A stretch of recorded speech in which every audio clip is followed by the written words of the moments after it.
Very good morning to you. It is 7 a.m. on Monday, August 11th, 2025. Welcome to ONNJ Mornings. I'm Ken Rosato taking your calls at 888-658-0234,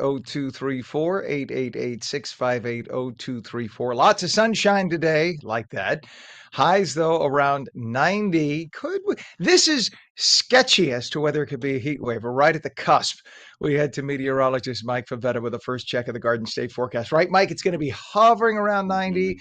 and then it Yep. might not hit 90 in a day or so, and it might come back to 90. So we'll see. Not that we're striving. We've had our share of heat waves. We've had plenty of heat waves. Yeah, good morning to you, Ken. We've had enough, I think, if you ask me, in my opinion, this summer.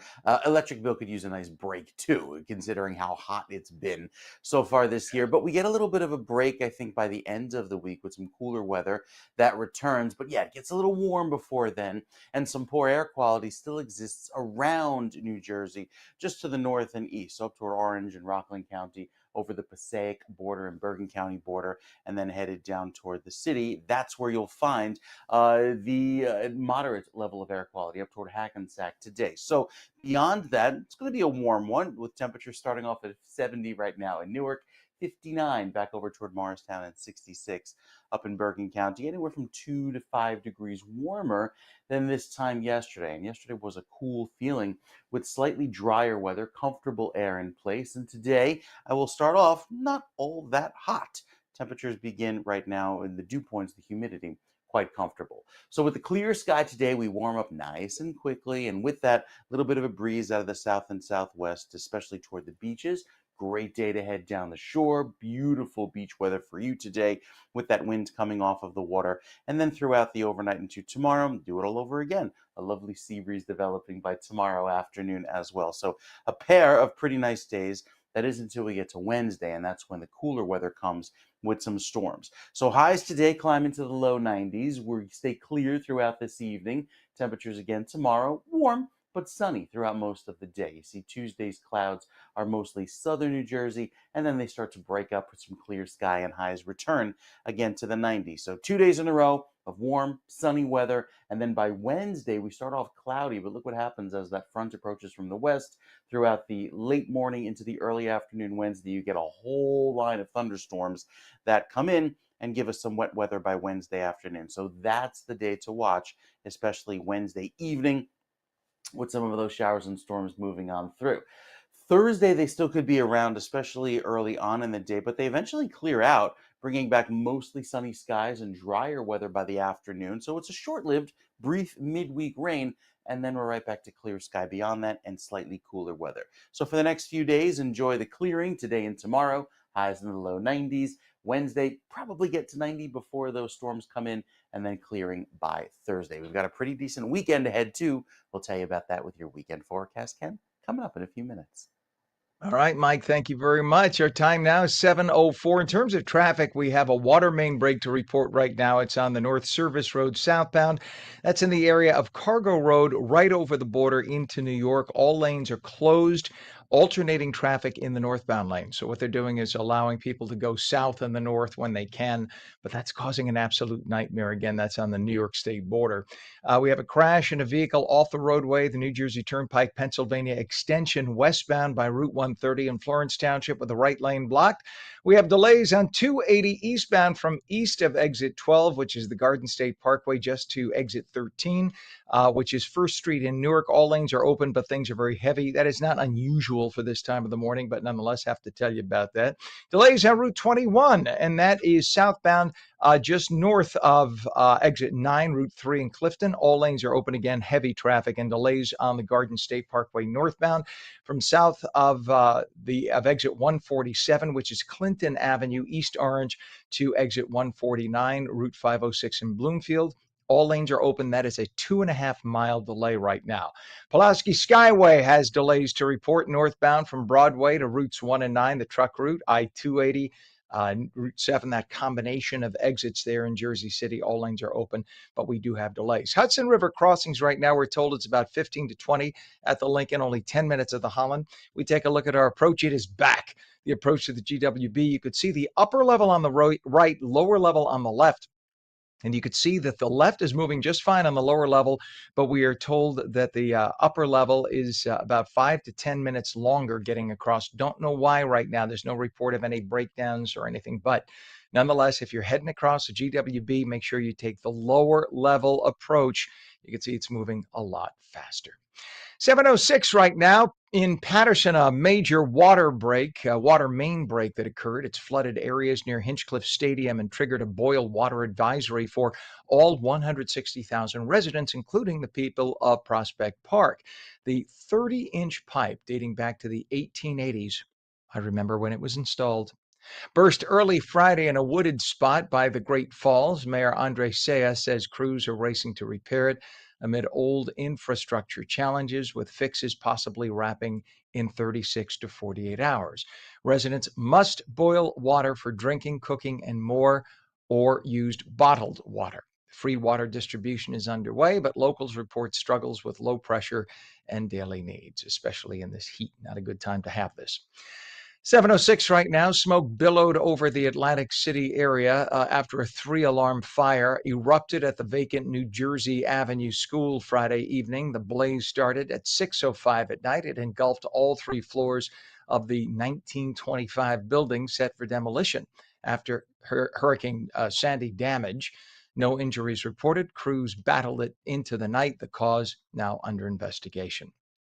A Bucks County man faces federal charges for allegedly planting a bomb that exploded outside his former supervisor's home in Delran Township. Michael Patrick Takacs is accused of setting the device on July 26th in the 100 block of Shelley Lane, sending nails and bolts flying into nearby houses, shrapnel. Miraculously, nobody got hurt. Takacs remains in federal custody. 7:07 is our time in Hunterdon County. Prosecutor Renee Robeson has seized control of the Franklin Township Police Department after what she says is a botched response to a double homicide, raising serious operational concerns. State Trooper Ricardo Santos, accused of stalking and killing ex-girlfriend Lauren Semanchik and her boyfriend Tyler Webb before then committing suicide himself, left a note citing workplace bullying. The chief and a sergeant are on leave, and the investigations are ongoing. 7:08 right now, and our temperature is, we don't have a temp. There it is. It's 63 degrees. A driver in West Deptford is accused of deliberately tearing through fields near youth football practice, aiming at harming people. Caught on camera, swerving wildly around poles. Look at this. Crazy. The car slammed into a light post on Wednesday evening. The unidentified suspect was arrested on charges including assault and criminal mischief. Police say they believe it was intentional. Well, that doesn't look accidental, just saying. And they are boosting patrols while eyeing safety upgrades. I'm just going to venture to ask Pam, our director. Does that look like fun to you, Pam? Okay. She says no. All right. I don't know. Part of me said Pam would say, well, no, it is not fun. Okay. Not there. Right. On a track, it's okay. Don't tear up property. I'm with you. I'm with you. It is 7:09 right now. In a bold move to curb youth crime, Gloucester Township has passed new ordinances holding parents accountable for their kids' bad behavior. The measure, effective after a chaotic teen brawl at last year's Township Day event, could slap guardians with fines of up to $2,000 or 90 days in jail for repeated offenses like loitering or truancy. So if your kids are hanging out at night, up to no good, drinking out of a bag on the side of the road, that's going to get you in trouble. So make sure you know where your kids are and what they're doing. Police Chief David Harkins says warnings come first, then it is time to rein in all these unruly minors. It is 7:09. President Trump has promised to crack down hard on Washington, D.C.'s plights, forcing the homeless out of the nation's capital and quickly jailing criminals who roam the streets. It is believed the president could deploy 1,000 members of the D.C. National Guard as early as today to help local law enforcement crack down on crime, and that the announcement could come during a 10 a.m. news conference today. Now, just for what it's worth, D.C. has been a disgusting hole for decades. And it's because local rule has taken over, right? It is technically a federal district as created by the Constitution, and Washington politicians gave control to a local council, but they could take it back at any time. Under the Constitution, Washington, D.C., remember, was given by two chunks of land from, what was it, Maryland and Virginia? I want to make sure I have it right. It was a chunk of land from Maryland. And if you look at where the Potomac is, it cuts it right in half. So it's partly Maryland, partly Virginia. And that was ceded to the federal government at the creation of our country. And that was supposed to be controlled by federal authorities. Well, in order to make locals who settled there feel like they had some say, because remember, they don't have representation. They don't get elected representation, but they get a lot of other things. They don't have to pay taxes and whatnot. They have a lot of other bennies by living in a district that is not a state. And their representatives get to sit in on things. They just don't get a vote. They get to sit in on subcommittees and things like that and pass things through committee. They don't just get a final vote. Anyway, the folks in D.C. Have literally let it run. It's basically letting the inmates run the asylum. If you've been to D.C. lately, you'll know what I'm talking about. Homeless camps everywhere. It looks like, I mean, to say it looks like a third world country is an embarrassment to third world countries. It's offensive to third world countries. D.C. and much of D.C. looks worse. When you're coming down on the highway, try driving down from New Jersey into D.C. and you're coming into D.C., you think you literally are coming into Saigon after the Vietnam War.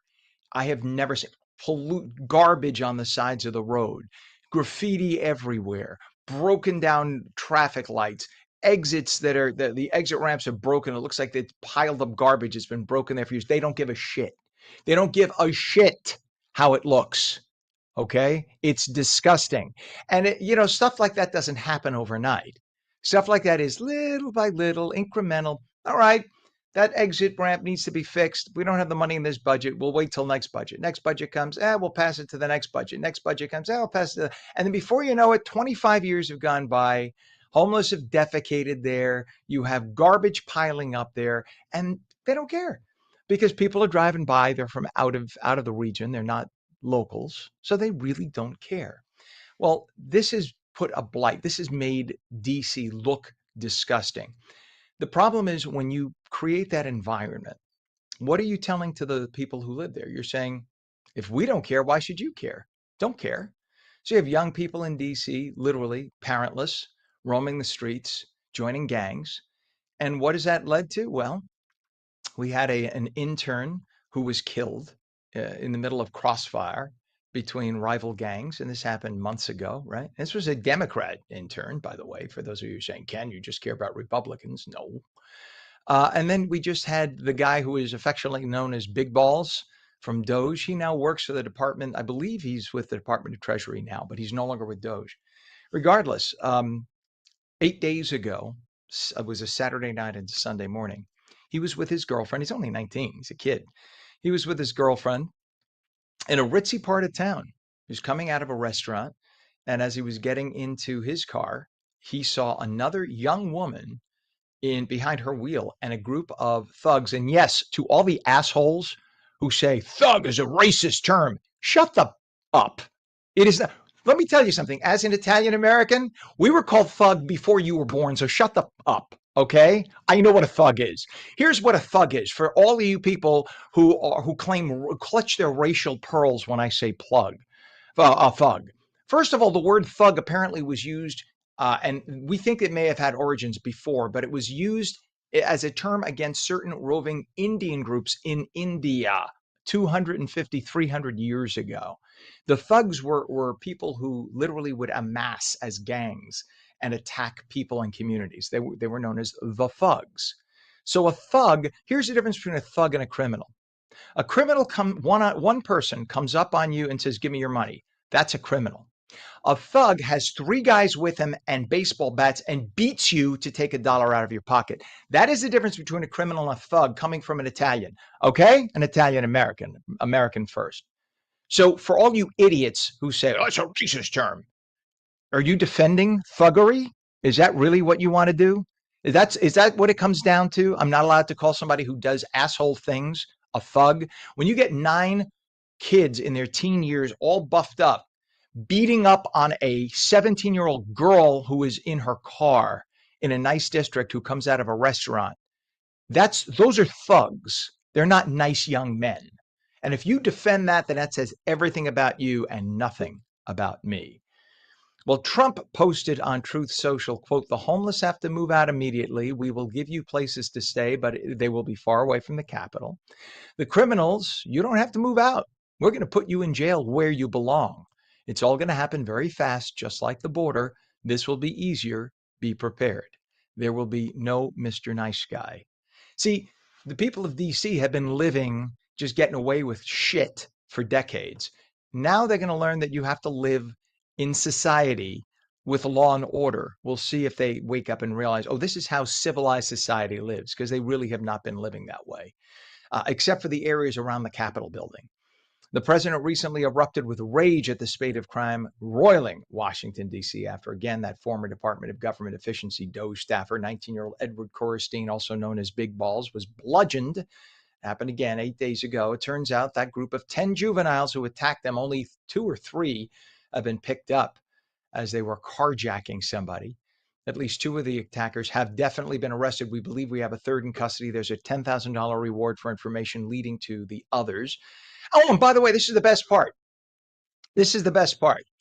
This woman who is a liberal leftist writer for CNBC Digital, her name is Erin Doherty, Doherty. She looks like she just got out of high school. She referred to Trump's statement as the latest rhetoric. In other words, to belittle Trump, to say that there's no weight behind his statement, that he doesn't have a right to say what he said when talking about DC. By the way, Erin, have you ever been in DC, little girl? Huh, little girl? Did Daddy ever take you into DC and hold your hand and let you walk around, little girl, as you got your little blonde hair done, Erin? Why don't you go, little girl, walk around at 3 a.m. in downtown DC? I dare you. I dare. Then call what Trump said rhetoric, little girl, huh? Huh, little girl? Data. This is Trump. Basically, she accused him of lying. And she said, quote, "Data shows that crime rates are falling in the district." Huh, little girl? Well, let me tell you something, little Erin. If you weren't 11 years old and had even an inch of curiosity, you would not take Biden-era press releases to heart and not check on their veracity. Let me tell you something, Erin. Washington, D.C.'s arch-leftist attorney general, and yes, in Washington, there is a local attorney general.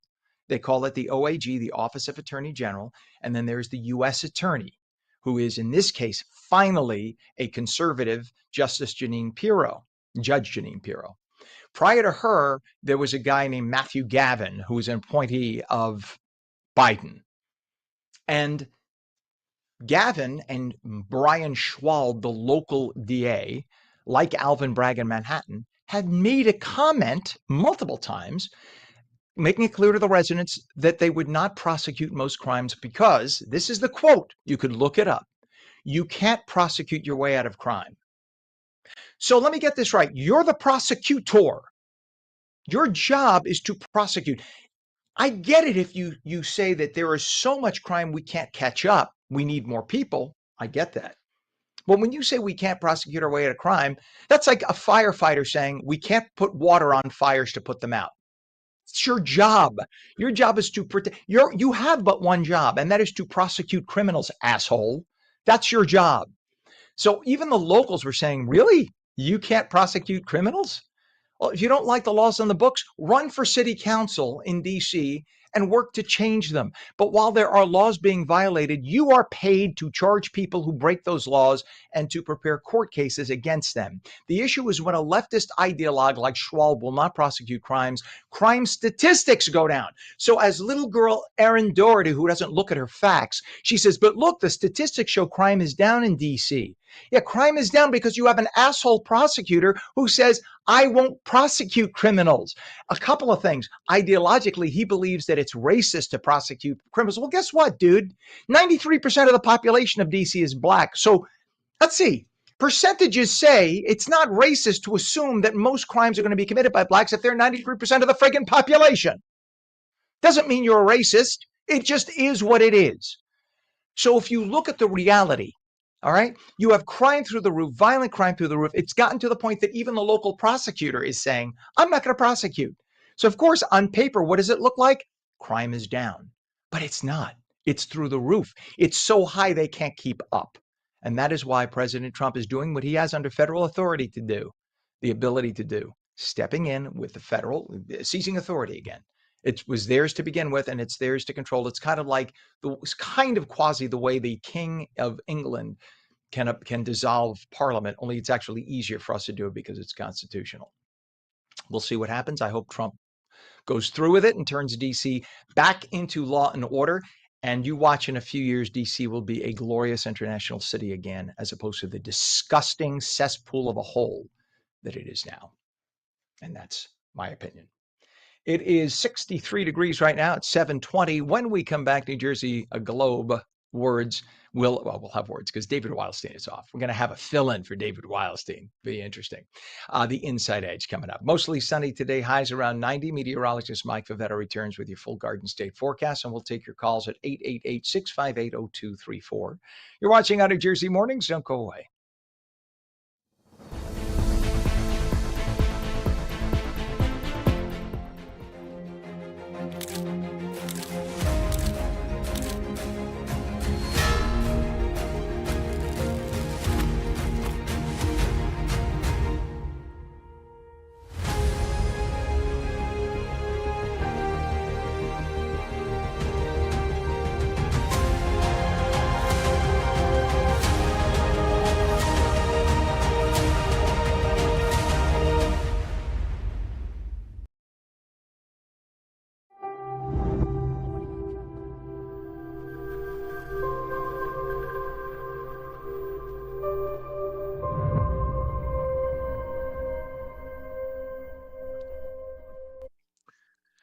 And welcome back to ONNJ Jersey Mornings for your Monday. I'm Ken Rosato. It is 7:22 because I ranted in the last break there, last segment.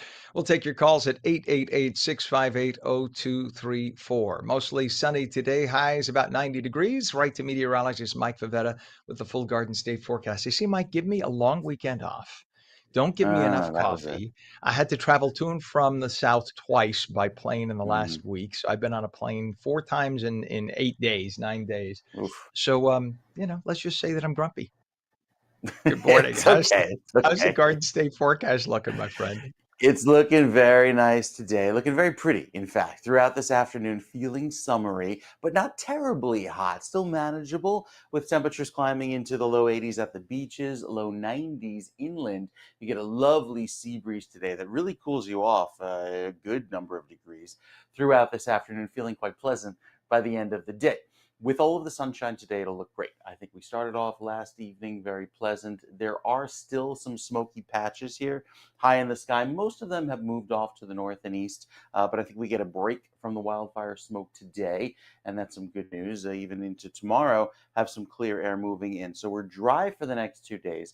Really nothing much to worry about. UV index back up at a 6, which is high, and it feels quite nice going into this afternoon.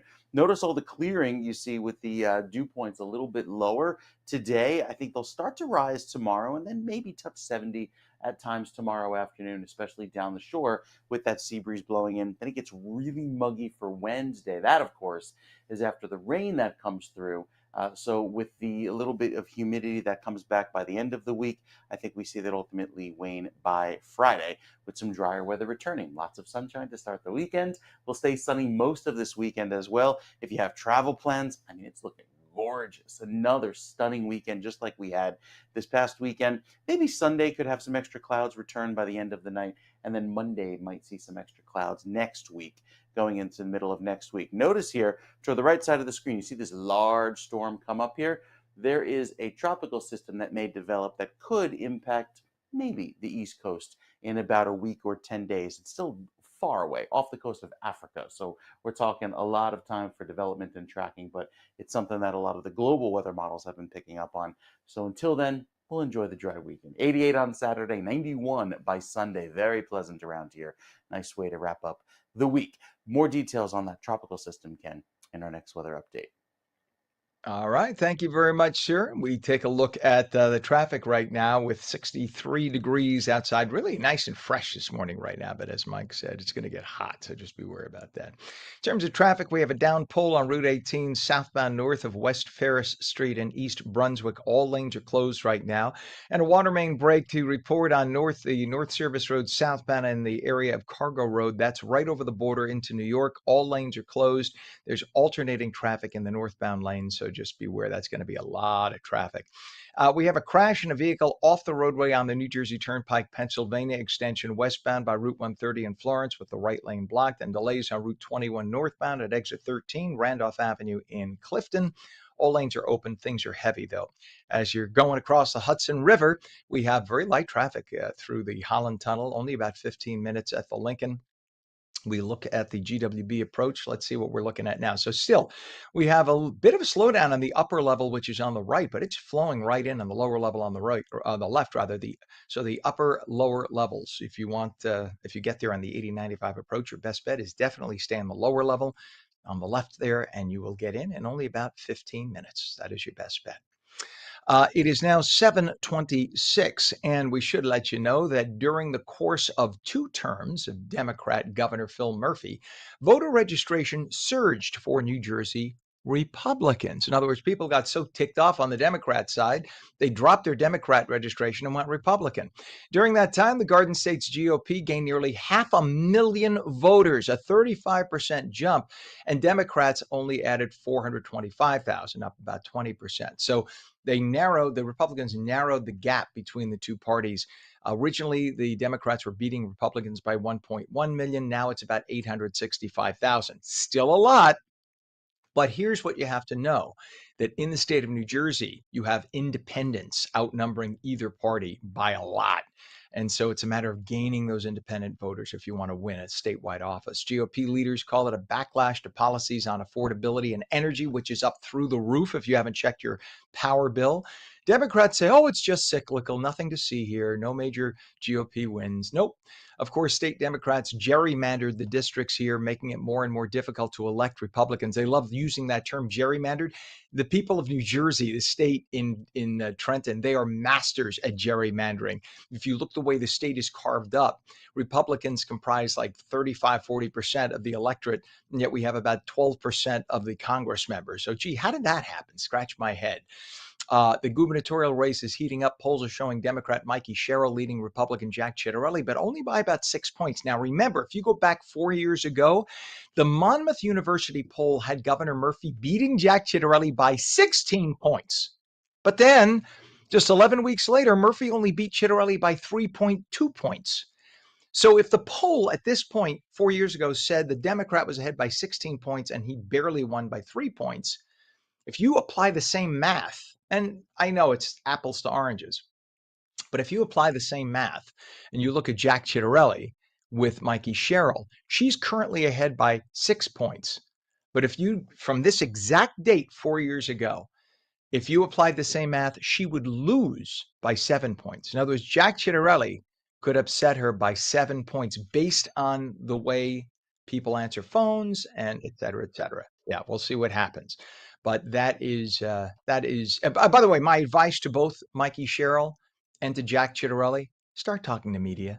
We haven't heard a word from you. We need to have Q&A sessions other than the debate, which we will be hosting, but people want to be able to start hearing what you stand for.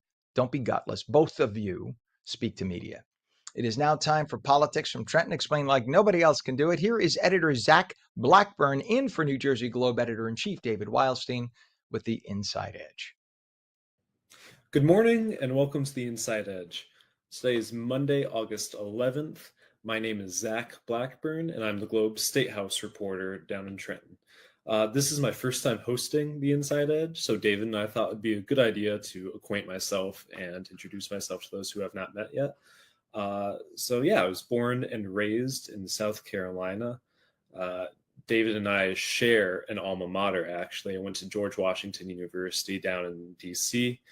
While in college, I was the editor-in-chief of the GW Hatchet, the student newspaper, and I got my introduction to political journalism with the folks at National Journal.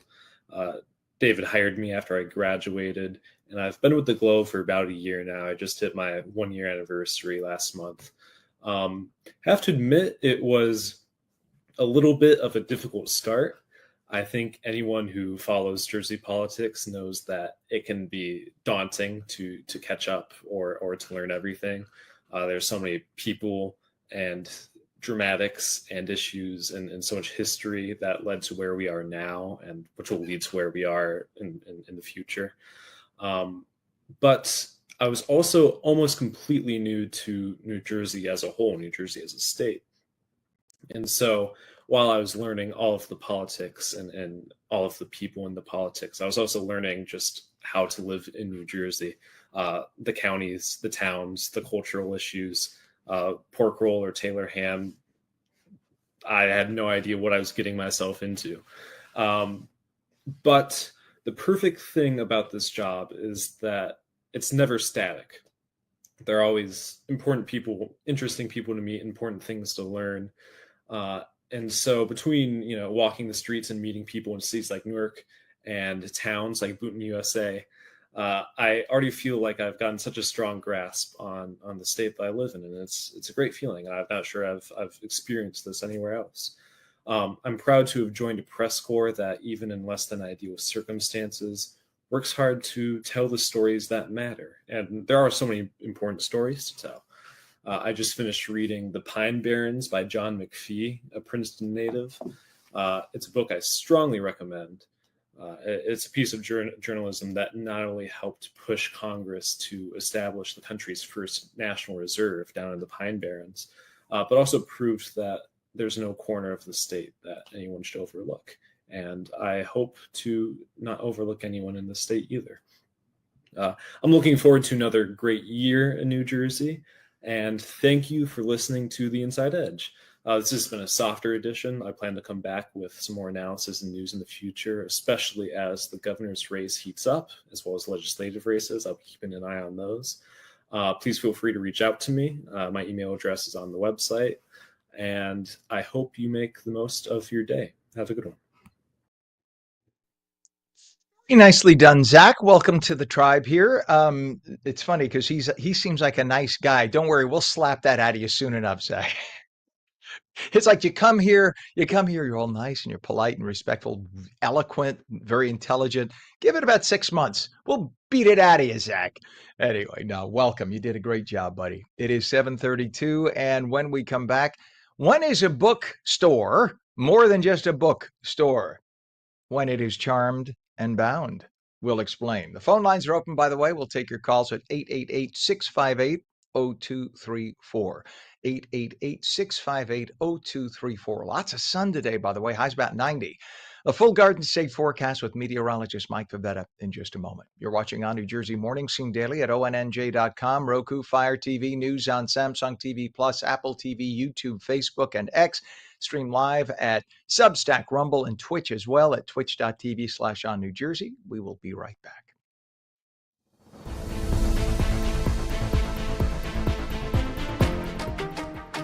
Hi, I'm Jeanette Hoffman, host of Energy Matters.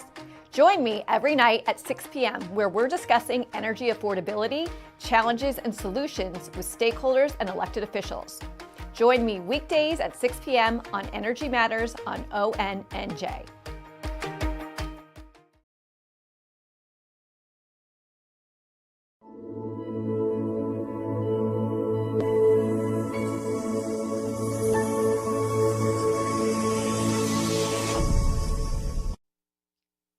Very good morning to you. 64 degrees. It is 7:34, Monday, August 11th, 2025. I'm Ken Rosato. Welcome back to On New Jersey Mornings. Lots of sun today. Has about 90. Meteorologist Mike Favetta with the detailed Garden State forecast. Good morning, Mike. Good morning, Ken. We've got a really pretty day ahead, an excellent beach day. If you plan to head down toward the shore points, cooler at the water, especially with temperatures that will feel very pleasant in the low 80s along the shore. Nice and dry as well with all that sunshine. And then a little bit further inland, likely feeling a little warmer, climbing into the upper 80s today. As far as the air quality, you're looking great down the shore where a lot of that smoke has cleared. Still some lingering smoke in the northeastern section of the state. I have a 95 AQI up toward Newark, which is borderline unhealthy for sensitive groups, but it's still within that moderate range. Again, anytime the AQI is 100 or less, then you're okay. So going into this afternoon, we will see highs that are well above average into the low 90s, but with the sunset now at 8 p.m., this is our last sunset of 8 o'clock or later. So daylight hours slowly getting shorter, sunsets happening a little bit earlier, minute by minute, heading into the end of summer. But the water temperatures are the warmest they will be all year, climbing into the upper 70s with high tide happening later on tonight between 9 and 11 p.m. Looking just fine there. So the beaches will be nice and sunny today. UV index of a 6, which is high. Surf heights anywhere from 2 to 3 feet. And just a moderate risk of rip currents with that shade of yellow. So into tomorrow and to, I think, Wednesday, another round of sunshine. Temperatures climb into the low 90s today. And again, tomorrow, we're looking great even for tomorrow afternoon, nice and warm and breezy. It's the humidity that slowly creeps back in for Wednesday. And that's primarily, again, due to the rain that comes in for Wednesday afternoon. You see it here, all of these storms lined up from north to south, primarily in the northern half of the state, dumping quite a bit of wet weather, and that will raise humidity by the end of the week. So as far as Tuesday is concerned, you see the high sitting offshore, giving us our lovely weather throughout the day. There's the front approaching for Wednesday, starts to slow down, becomes stationary, and kind of sits over New Jersey for about a day. So that could give us some extra clouds into Thursday, but that'll clear out by Friday, leading to a beautifully dry weekend. The 7-day forecast, warm today and tomorrow, but I think we cool down going into Thursday and Friday, especially with the clearing that occurs. So another gorgeous weekend ahead. We've been hitting them one after another, looking great right through the end of the weekend. 91 forecast by Sunday. Even the shore points a little bit cooler with a more pleasant feel. You get that lovely breeze after each afternoon, so not hitting the 90s for you. And then by Thursday and Friday, clearing again with temperatures holding in the mid 80s throughout Saturday and Sunday. So a very lovely feel around going into this weekend. Just got to make it through the next 2 days, which are a little hot if you're in northern New Jersey. But Ken, if you're down by the beaches, amazing weather to enjoy. I mean, to have all of this sun around, you're going to get tired of the sunshine by this weekend. Oh, really? It sounds like Trump. You're going to be Yeah. tired of winning. I love it. It was, by the way, it got down in Florida in Fort Lauderdale. It was, and I rarely say this, uncomfortably hot. There were a few days where there was, even at the water, no breeze. And the Yeah. sand was so hot that you just burn your feet and you're like, you know what? This is just, I'm better at the pool. Better at the pool. No, it's true. I made the mistake of going to Key Biscayne in August. Oh my gosh, it was brutal. Yeah, the water Yeah. temperature was like 97 degrees. It was Yes. awful. Too hot. Too Yeah, hot. I was just going to say that is one of the problems from mid-August to mid-September Yeah. in South Hmm. Florida, pretty much all of South Florida. The ocean is no longer a relief. And then you Hmm. have the sargassum is blooming. So sargassum, for those who don't realize, that's a little poppy seaweed, the little brown seaweed. It comes in off the coast of Africa. Same place, by the way, where we get hurricanes start, right? Don't the hurricanes start? They get born in that same area. And because Yep. of the water flow, it goes right across the Atlantic to South Florida, northern South America, and even the whole Southeast. So we get the sargassum blooms, and that's because of what we're doing for fertilizer. As farmers fertilize the fields, it goes into the tributaries, it goes out to the ocean, and seaweed is a weed. And then it just blossoms. So there we go. All right, sir. Thank you very much. As always, thank you for letting me go on and on with my quasi science. I appreciate you. Anytime. I now suddenly feel I've impressed myself with something I really don't know anything about. All right, it is 7:38. Love is I'm sorry. Before we go, Pam, just want to do a quick traffic. Forgive me, ladies. I know we have two ladies waiting to do this interview. I'm sorry. We have a down pole on Route 18 southbound north of West Ferris Street, East Brunswick. All lanes are closed. And we have a water main break on North Service Road southbound by Cargo Road on the New York border. All lanes are closed with alternating traffic in the northbound lane. We have a crash and vehicle off the roadway on the Turnpike, Pennsylvania extension, westbound Route 130 in Florence Township. The right lane is blocked. Delays on 280 westbound from the just east of the Stickle Drawbridge in Harrison to exit 14E, King Street in Newark. All lanes are open, but things are very heavy through there. The Hudson River approach is only 10 minutes at the Holland, 10 to 15 at the Lincoln. GWB upper and lower level 80-95 approach right now. Still, your best bet is, sir, or better bet, I should say, it's a comparison, is your lower level on the left. The upper level has been somebody cheating in the breakdown lane. Shouldn't do that. Get a ticket. But nonetheless, the upper level is very slow and has been for about 40 minutes now. So take the lower level.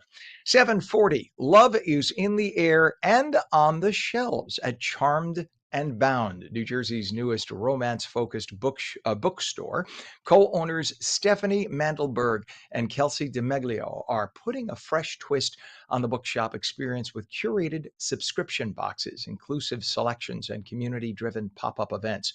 As only the second dedicated romance bookstore in the state and the first in North Central New Jersey, they are proving that love stories truly are for everybody. First up, good morning and welcome, Stephanie and Kelsey. Good morning.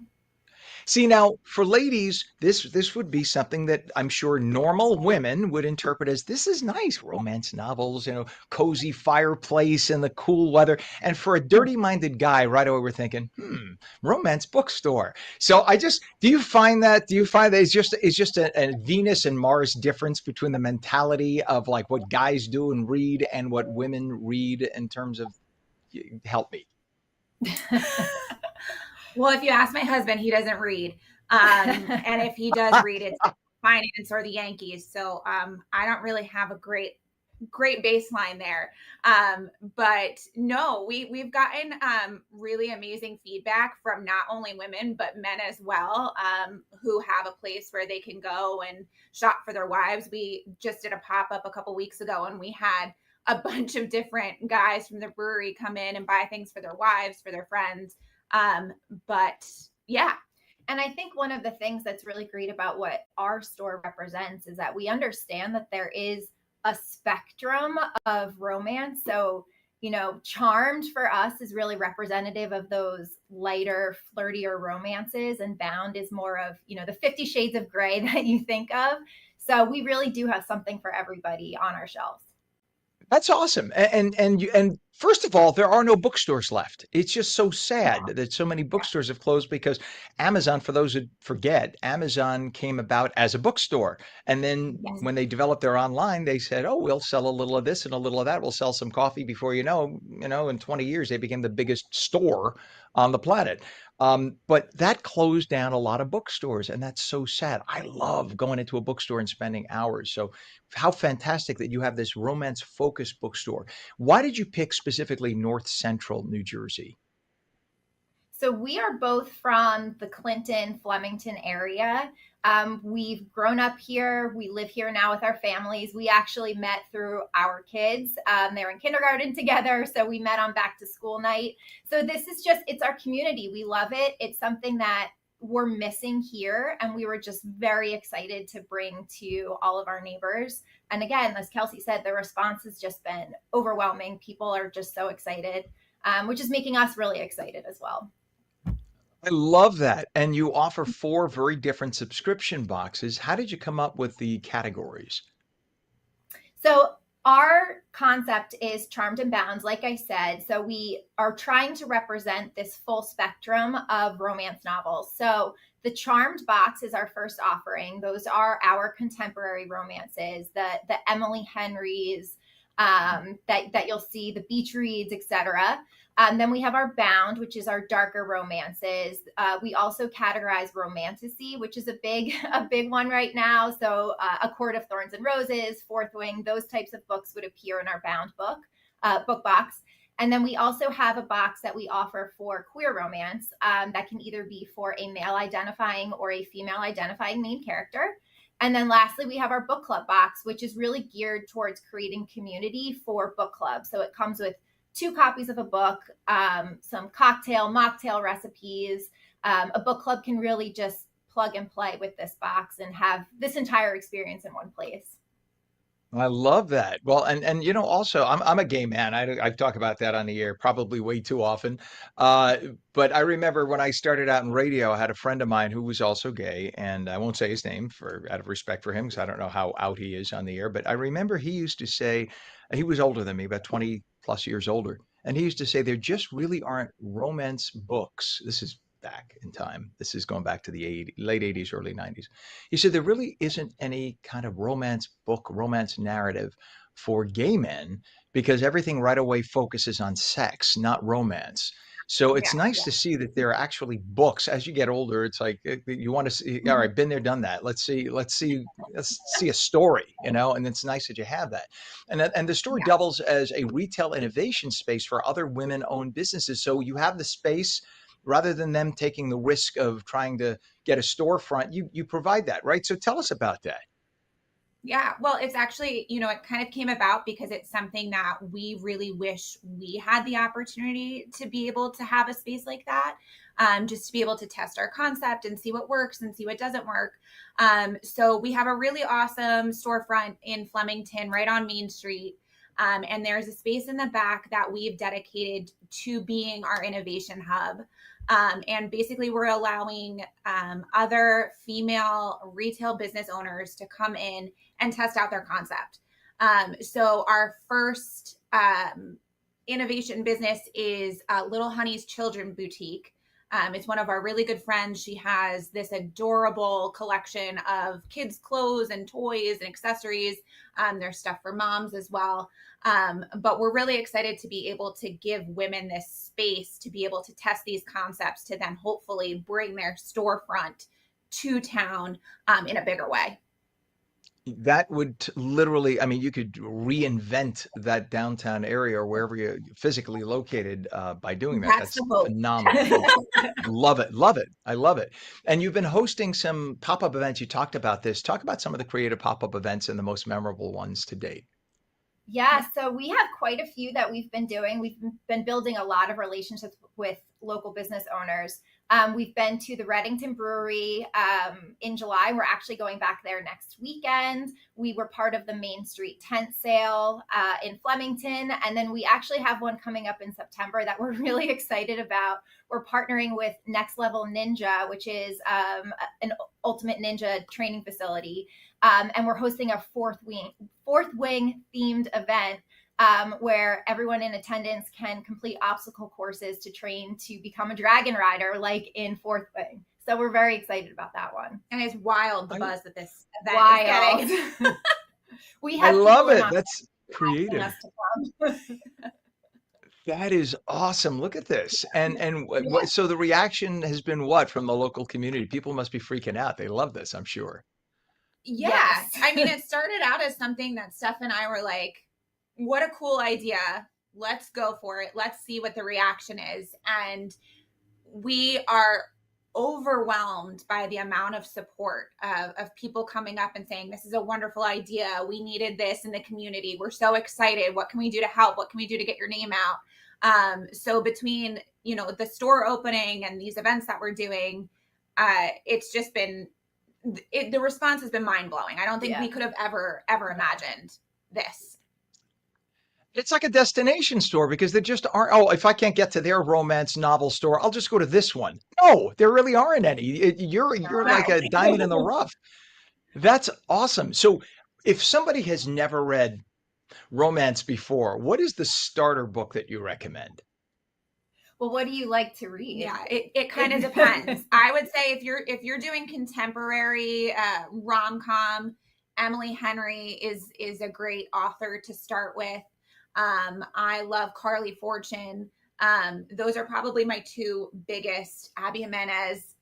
Those are my suggestions to look at if you're looking at the rom-com type romance books. But the biggest buzzy one right now is A Court of Thorns and Roses by Sarah J. Maas. So yeah, or Fourth Wing. Or Fourth Wing. That's the other one. So, and fun fact, Kelsey loves historical fiction as well. So she's got a lot of recommendations there. I love it. I love it. And I love that you both, I mean, do you read everything that comes in? That's what it sounds like. It sounds like you're just in love with everything that comes in, and that's so cool. We do. You We do. are See, I love constantly that. reading. We are constantly, what's really cool is we try to get our hands on everything. So we really want to be able to say, yes, we've read this book. It's really great. We're putting it on our shelves. So we're kind of knee deep in advanced reader copies, trying to figure out what we're going to stock our shelves with, what's going to go in the book boxes. We try to make it as personal as we can. Have you ever had people come in, like local authors, people who maybe publish themselves and say, hey, would you take a look at my book and see if you'll put it on the shelf? Have you had that yet? Yeah, absolutely. So we've already done 2 author events. We did do a meet and greet at Alchemy Coffee Co. with Hannah Jordan, who's a South Jersey author. And then at our tent sale, we had Jordana Blake came, and they were both selling copies of their novels, signing, meeting the locals.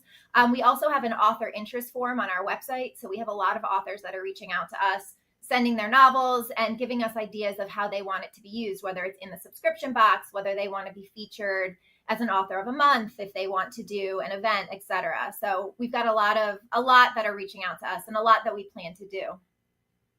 I love it. I love this. And what's a website for people to find out more about the store or get in touch with you? It is charmed, the letter N, bound.com. That's easy enough. Charmedandbound.com. That's all of our, it's the handle for all our socials. This is really cute. So across the board, all the socials, Charmed and Bound. Yeah, Charmed and Books. the letter N. Yeah. So it's not the et symbol, it's the ampersand, it's the N. Charmed and Bound. Books.com. Yes. I love it. All right, so please promise me one thing. You're going to come back again, and we're going to talk more, especially when you have your events, okay? Absolutely. Thank you so much for having us. Thank you, Ken. I love you. I love when they told me about this, about the whole, no, I think it's great. And first off, this show, because of this guy, we tend to be very much more male dominant. We've got to balance it out a little bit, definitely. And I love that. Look, every woman in my life talks about books first. That's the first thing they talk about. Did you read this? Did you read this? So thank God, this is a perfect store for so many women, and it's just an underserved market.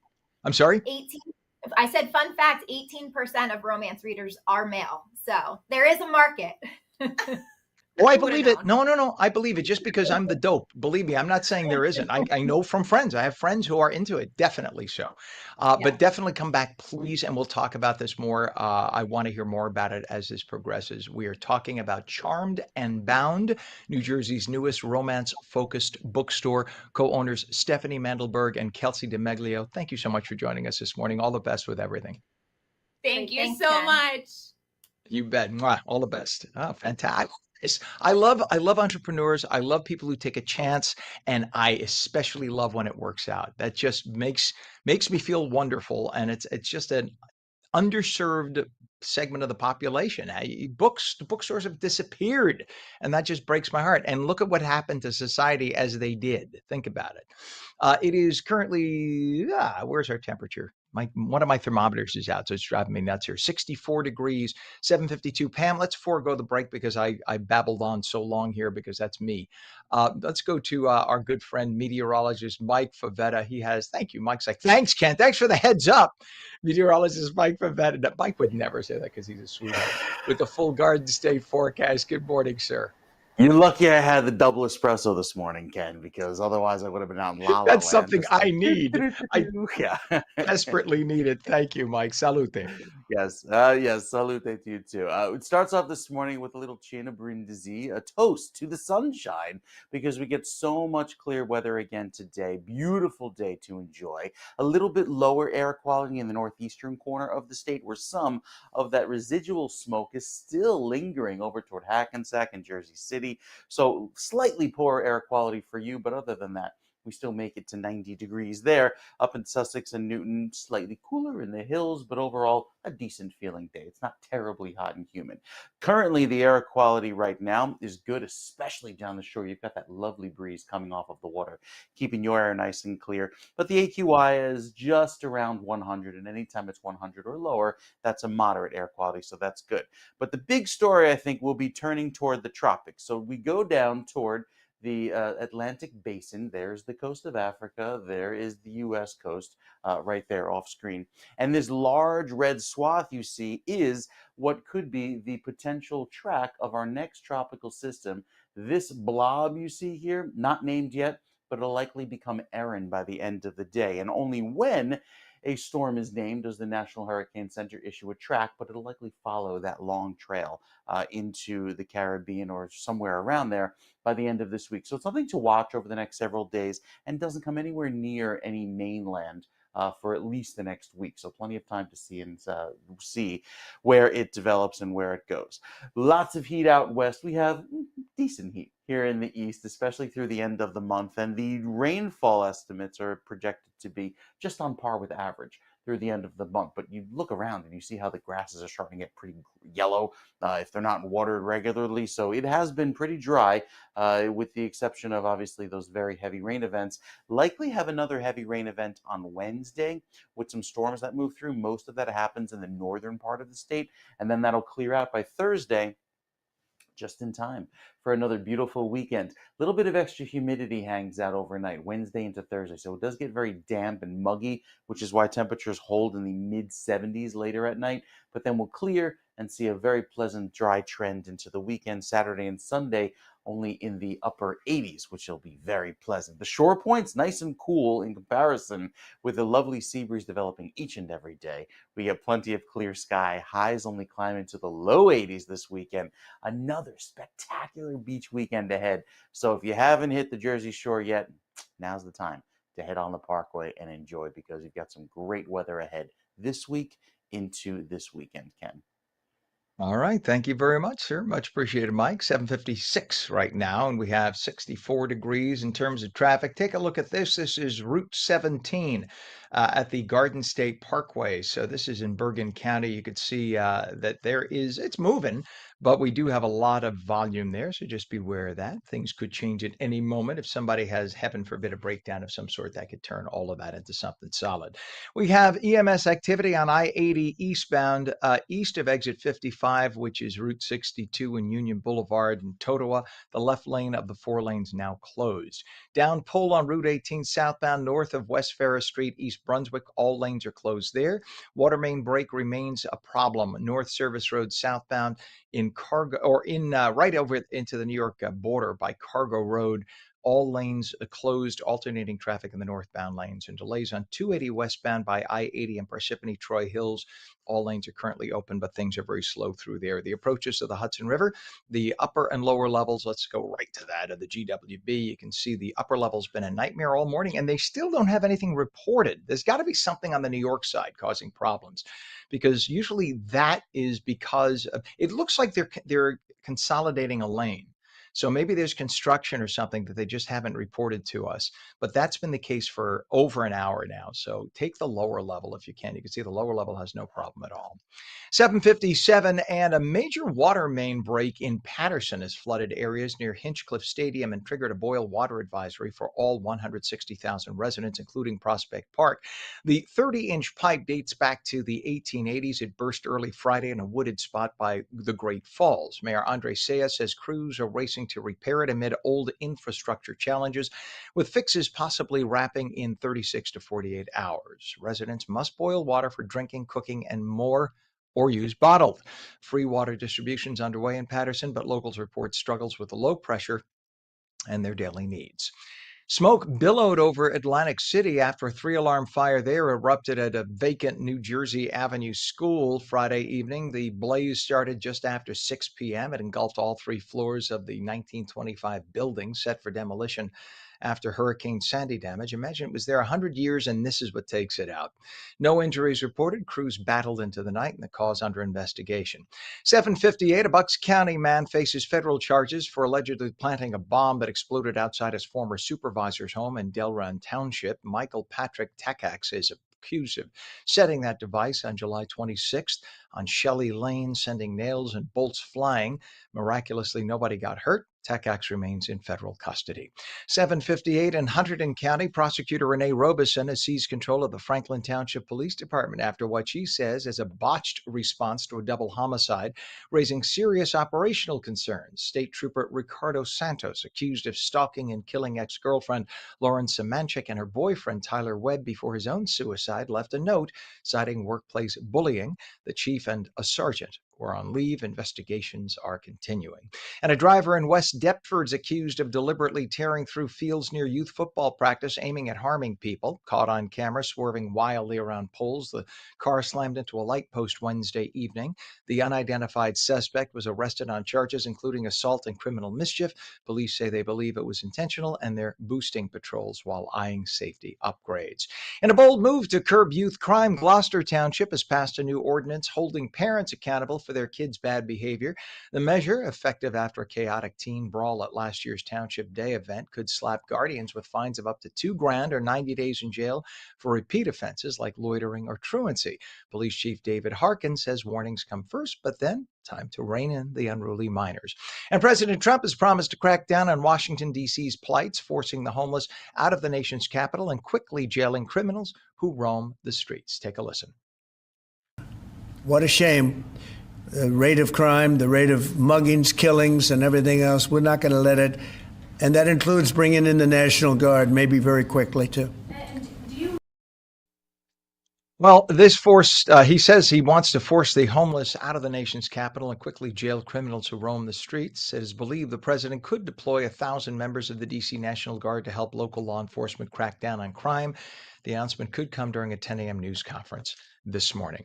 It is now 64 degrees at 8 o'clock, and when we come back, we'll take your calls at 888-658-0234. You're watching on New Jersey Mornings, back in 30.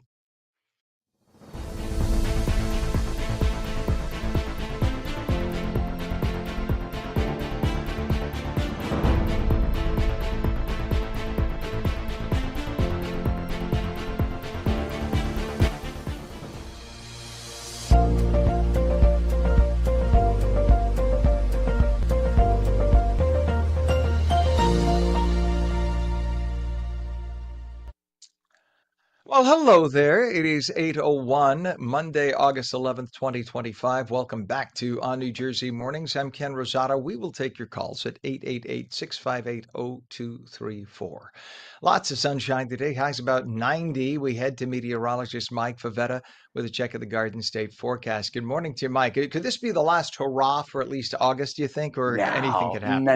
No. We could get some really hot weather again. I think even into next week could have some warm weather. It doesn't take much this summer, just that little bit of heating and forcing in the afternoon to get above 90. And I think we could do it again today, especially with the air quality. A little bit poorer thanks to that smoke that's still lingering up in the northeastern corner of the state. It's worse the further north and east you head, but for New Jersey's sake, we'll stay in that moderate level of air quality through this afternoon. Much better if you head down the shore with clearer air there. Beautiful today with temperatures starting off quite comfortable in the upper 60s and low 70s, and then climbing into the low 90s by this afternoon. Cooler at the beaches and not nearly as humid as it has been.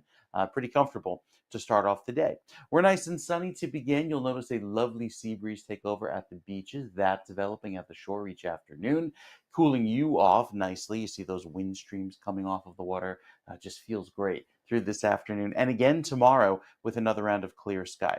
So with today's weather staying sunny, we warm up into the low 90s and pretty much stay warm into this evening, cooling off into the upper 60s, which is quite average, and then a few early morning clouds give way to some morning sunshine tomorrow, giving way to a little bit of wet weather by Wednesday. So there is a little bit of rain in the forecast, and it comes along a front that'll give us some downpours by Wednesday afternoon. As that wet weather sweeps across the state, raises humidity, brings back some very muggy weather for just the night on Wednesday, and temperatures don't really cool off that much. And then we'll see a nice clearing by Thursday, specifically later on in the afternoon, where highs climb back into the low 90s, but it'll feel much more comfortable with that dry weather lasting into the upcoming weekend. So great weather ahead. It's warm today and tomorrow, but after the storms on Wednesday, we're back to sunshine by Thursday afternoon, setting the stage, Ken, again for a beautiful, dry, and less humid feel to the weekend. We'll give you more details on that coming up with your weekend weather in a few minutes. All right. Thank you so much, Mike. 8:03 is our time, and we have a temperature of 63 degrees. Beautiful sunshine right now, but as Mike said, it's just going to get hotter and hotter. You want to see something that's hotter and hotter? Take a look right now at I-280 at Day Street. We'll find out why this is not moving. You know what? I believe it says here there are delays at I-280 westbound by I-80 Parsippany Troy Hills. That is strictly because of volume and sunshine. That's it. From what the report I just got in literally popped up on the screen as I'm talking to you. So there is no reason for that other than volume and sunshine. You get that bright sunshine sometimes causes that. So there you have it. So this is I-280 at Day Street. Just beware of that. In terms of other traffic to talk about, we have a disabled vehicle on I-80 westbound west of exit 34. You know what that exit is, right? That's Wharton. We had talked about that forever and ever and ever. That's Route 15 in Rockaway, Wharton. That's right by that area. The center lane of the 3 lanes closed. So whenever you have a center lane closed, that's a problem because emergency vehicles have to come in from one of the 2 sides. So you're going to have problems on that whole area. So again, this is not because of a sinkhole. This is a disabled vehicle, I-80 westbound, west of exit 34, Route 15. Rockaway. Pam, is that like right on the border of Rockaway and Wharton? Pam would know. Okay, so it's right at the edge. There you go. I knew I could ask Pam. We have a down pull on Route 18 southbound north of West Ferris Street in East Brunswick. All lanes are closed there. And we also have delays on Route 21 northbound from north of exit 13, Ackerman Avenue to exit 14, Route 46 in Clifton. All lanes are open, but that is very heavy right now this morning. The approaches to the Hudson River, the Lincoln and Holland are both saying 10 minutes, which is really not bad at all. But take a look at the GWB. Now the 8095, it's cleared up. Shocker. 8095 approach, the upper level all morning, which is on the right, had been giving us problems. But now you could see this is just flying in. We are told 10 to 15 minutes into Manhattan. I bet you it's faster than that. So there you have it. Not so bad. 8:06 is our time, and a major water main break happened in Patterson. It's flooded areas near Hinchcliffe Stadium, and it has triggered a boil water advisory for all 160,000 residents of that city, including the residents in and around Prospect Park. The 30-inch pipe dates back 150 years. So many of those pipes were wood, by the way. A lot of people don't realize that. They weren't metal. I'm not sure about that particular main, but that goes back to the 1880s. It burst early Friday in a wooded spot by the Great Falls. Mayor Andre Sea says crews are trying to repair it amid all the old infrastructure challenges, with fixes possibly wrapping up within the next 2 days. Residents, in the meantime, sorry, it's inconvenient, we know. They must boil water for drinking, cooking, or better yet, use bottled water just to be safe. They are providing free bottled water. It's underway right now, but locals report struggles with low pressure, and it's hard to meet the daily needs. It's hard to take a bath in bottled water, etc. You can take a bath, by the way, in that water. Just make sure you don't touch your eyes, etc. And you say, who wants to take a bath in that? I get it. If you're trying to take a shower, don't put your face up under that flowing water and get it in your eyes. Don't do that. Because that could be bacteria-loaded water. Or else go to a friend's house. That's a better bet. How about that? 8:07 is our time, and smoke billowed over Atlantic City after a 3-alarm fire erupted at the vacant New Jersey Avenue School on Friday evening. It's a 100-year-old school.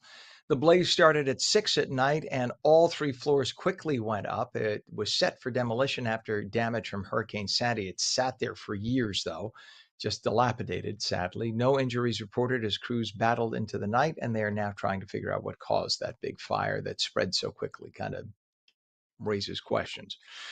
8:08, a Bucks County man faces charges for allegedly planting a bomb that exploded outside his former supervisor's home. This was in Delran Township. Michael Patrick Takacs is accused of setting off the device on July 26th on Shelley Lane, and that sent nails and bolts flying into the sides of nearby houses. Amazingly, nobody got hurt. When you have shrapnel flying like that, it's amazing nobody got hurt. You could have gotten killed. Takacs remains in federal custody. 8:08, in Hunterdon County, prosecutor Renee Robeson has now seized control of the Franklin Township Police Department after what she says was a botched response to a double homicide, raising serious operational concerns. State Trooper Ricardo Santos, accused of stalking and killing ex-girlfriend Lauren Samanchik and her boyfriend Tyler Webb before his own suicide, left a note citing workplace bullying. Well, the chief and a sergeant are now on leave, and they are still investigating. 8:09 now, and a driver in West Deptford is accused of deliberately tearing through fields near youth football practice, trying to harm people. That, according to investigators. You could see it was caught on camera. The vehicle swerving wildly around poles. The car slammed into a light post Wednesday evening. The unidentified suspect was arrested on charges including assault and criminal mischief.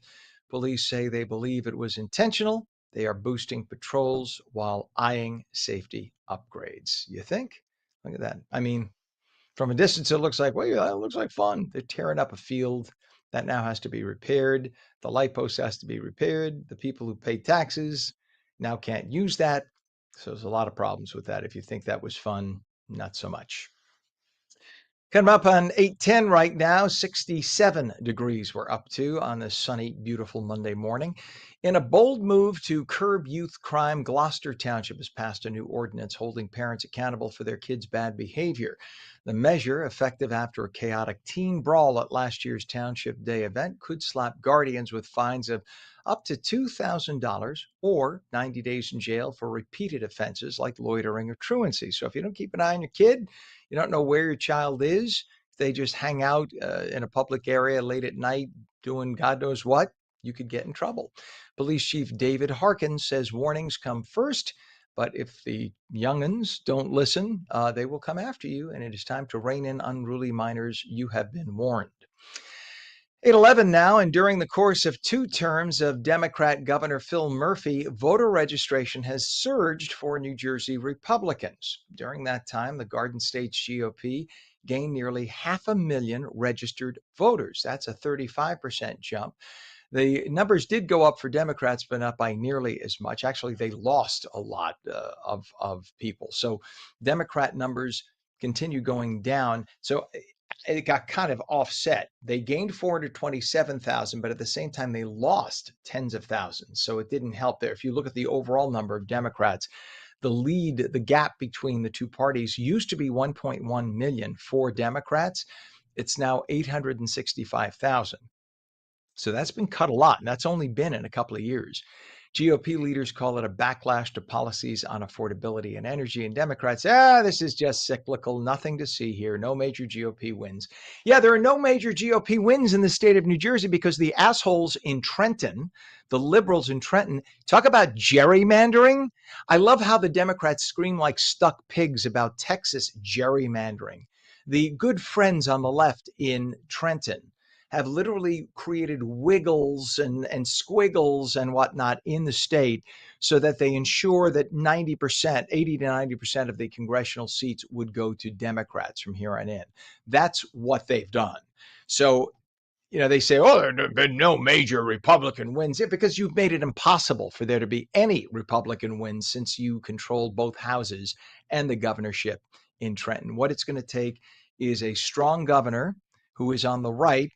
And I don't know that this guy is going to win it because Jack Ciattarelli has been as quiet as a church mouse. Jack, if you want to win this race, man, get off your ass and start talking to media and point out the difference between you and Mikey Sherrill. If you really believe you should be the governor, sir, then tell us why.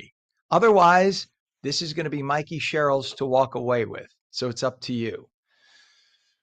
Unreal. And Mikey Sherrill, by the way, tell us why you deserve to be governor. Tell us why. You can't rest on the fact that you were a helicopter pilot. Tell us a little bit more about yourself. Tell us that, the fact that if you look at your voting record, you have voted 100% down the line with all the other liberals in D.C. You are not what you are trying to pretend or portend to be to conservatives because you have what looks like a tough on crime record. You were a prosecutor. Yeah, you were a prosecutor who didn't prosecute criminals, just like all the other liberals who get into that office. So let's hear from both of you. How about that? How about we do a 2-on-1, the two of you and me? I'll rip both of you, what, on this show. And that's what the voters deserve. We want to hear real Q&A, not polite, journalistic, ethically, not that I would be unethical, but people want to hear serious questions, not tell us about your history. Tell us about how you got here. I know exactly what your histories are, and I will go tough on both of you. And I think you should come on this show. I'm just saying, if you have balls, you'll come on the show. Remember exactly 4 years ago, by the way? Remember that Jack Ciattarelli lost to Governor Murphy by 3.2 points. Everybody thought on election day he was going to be trounced by like 14 points. If you look back 4 years ago, right now, the guy on your screen right there, Jack Ciattarelli, was 16 points behind Governor Murphy. Then on election day, after that night, it was down to only 3 points. So 13 points was how far off. We don't know if the polls were off, if the samples were off. We don't know what. But Jack Ciattarelli only lost by 3 points, not 16 points, like all the polls showed he would lose. So if right now Jack Ciattarelli's only 6 points behind the Democrat, not 16 points, then theoretically he could actually be winning by 6 or 7 points right now. So we'll see what happens. Still time to go between now and November, but I'm telling you right now, these people have got to come out and start talking. It is 67 degrees at 8:15. When we come back, Instagram added a feature last Wednesday that you will want to know about, as it may share your real-time location with everyone. Brand and digital strategist Fisher joins us to explain. Lots of sun today, highs around 90. Meteorologist Mike Favetta returns with a full Garden State forecast, and we'll take your calls at 888-658-0234. You're watching ONNJ Jersey Mornings. Don't go away.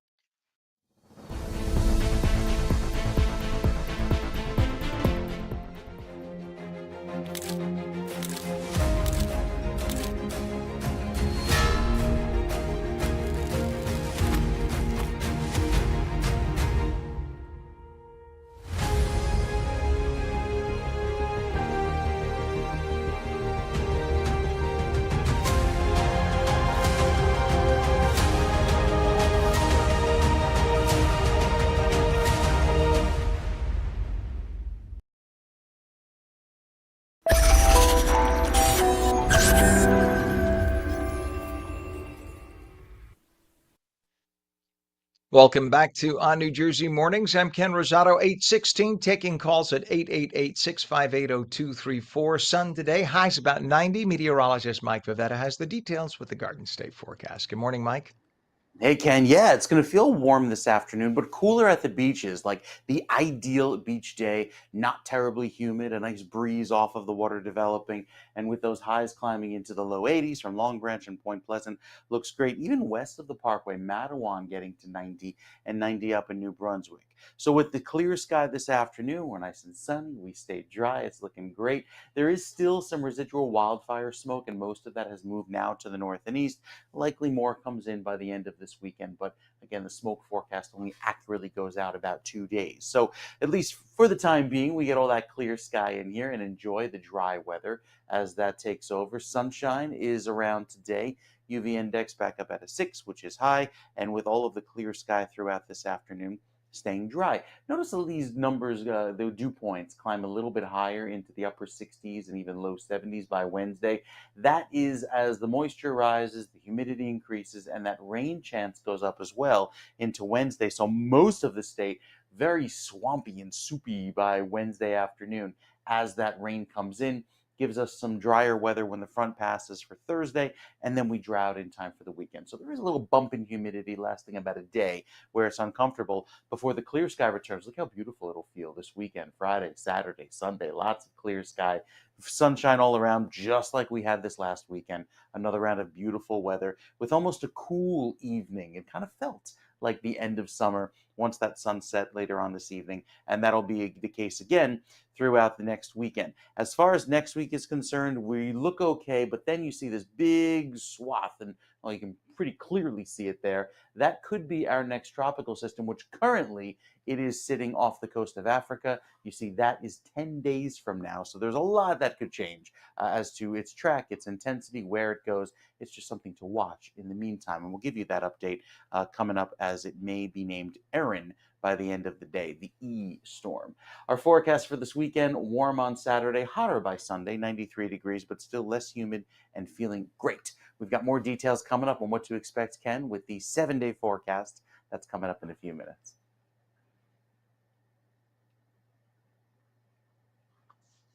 Sorry, literally, Mike, forgive me, in the last 30 seconds, we have 3 major accidents that just occurred. Oh, So my you're like, okay, I'm done with the weather, guys. Take it.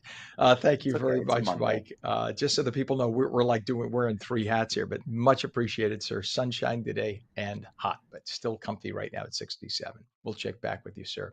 We take a look at what we got on 287 right now. This is by Edison Township by US 1. All lanes are closed right now. So we have 3 major. Look at that. That's what. So just before that point, or just after that point, rather, they have a closure of all lanes. You could see that that this is again in Edison Township, 287 northbound by exit 1. So just beware that the exit is closed there. They're saying on the report all lanes are closed. Doesn't look like that, but certainly the exit is closed. We have an overturned vehicle located on I-280 westbound by Northfield Ave, which is Route 508 in West Orange. That was that 3-lane nightmare. So 3 of the 4 lanes are closed. Take a look at this. Absolute bumper-to-bumper mess. And that goes on for about 3 miles now.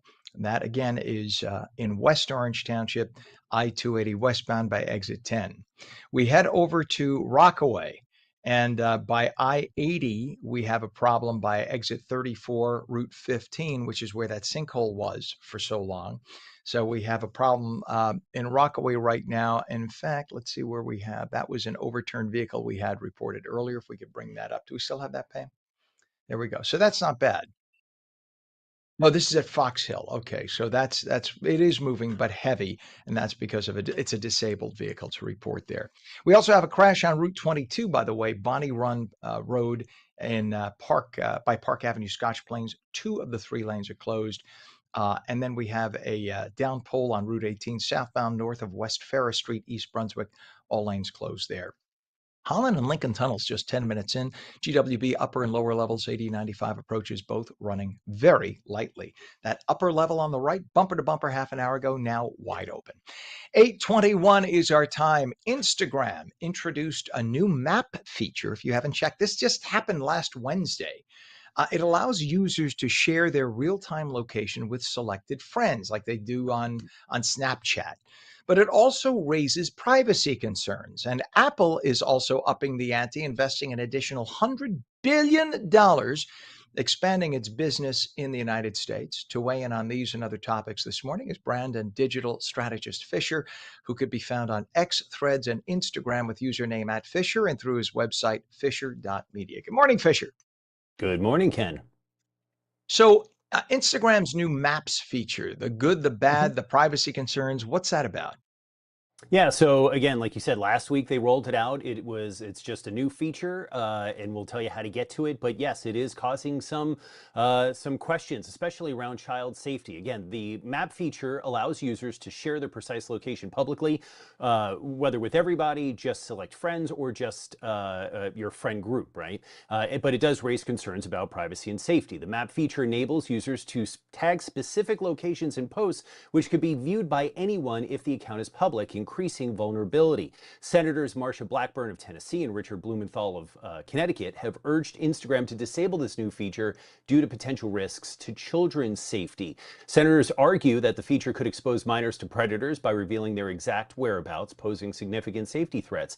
And they also sent a letter to Meta, which is Instagram's parent company, demanding the feature be shut down and protect young users. Now, mind you, these senators have a history of pushing for stronger online protections for children, including support for the Kids Online Safety Act, also known as KOSHA. It has cleared the Senate, but has not cleared the House yet. Critics, including the senators, argue that tech companies like Meta prioritize profits over child safety, complicating efforts to pass protective legislation. Now, Ken, yes, the feature comes on automatically, but the location sharing does not. So if you have not gotten the prompt yet when you log into Instagram, you might, when you go to your direct messages or your DMs, the messaging area where you probably send all your memes to all your friends, right? So when you go into that, that's where the map is actually located. Now, keep in mind, we share, if you're on 8th Avenue at a breakfast spot and you take a picture and you decide to share the location, we're already sharing it, right?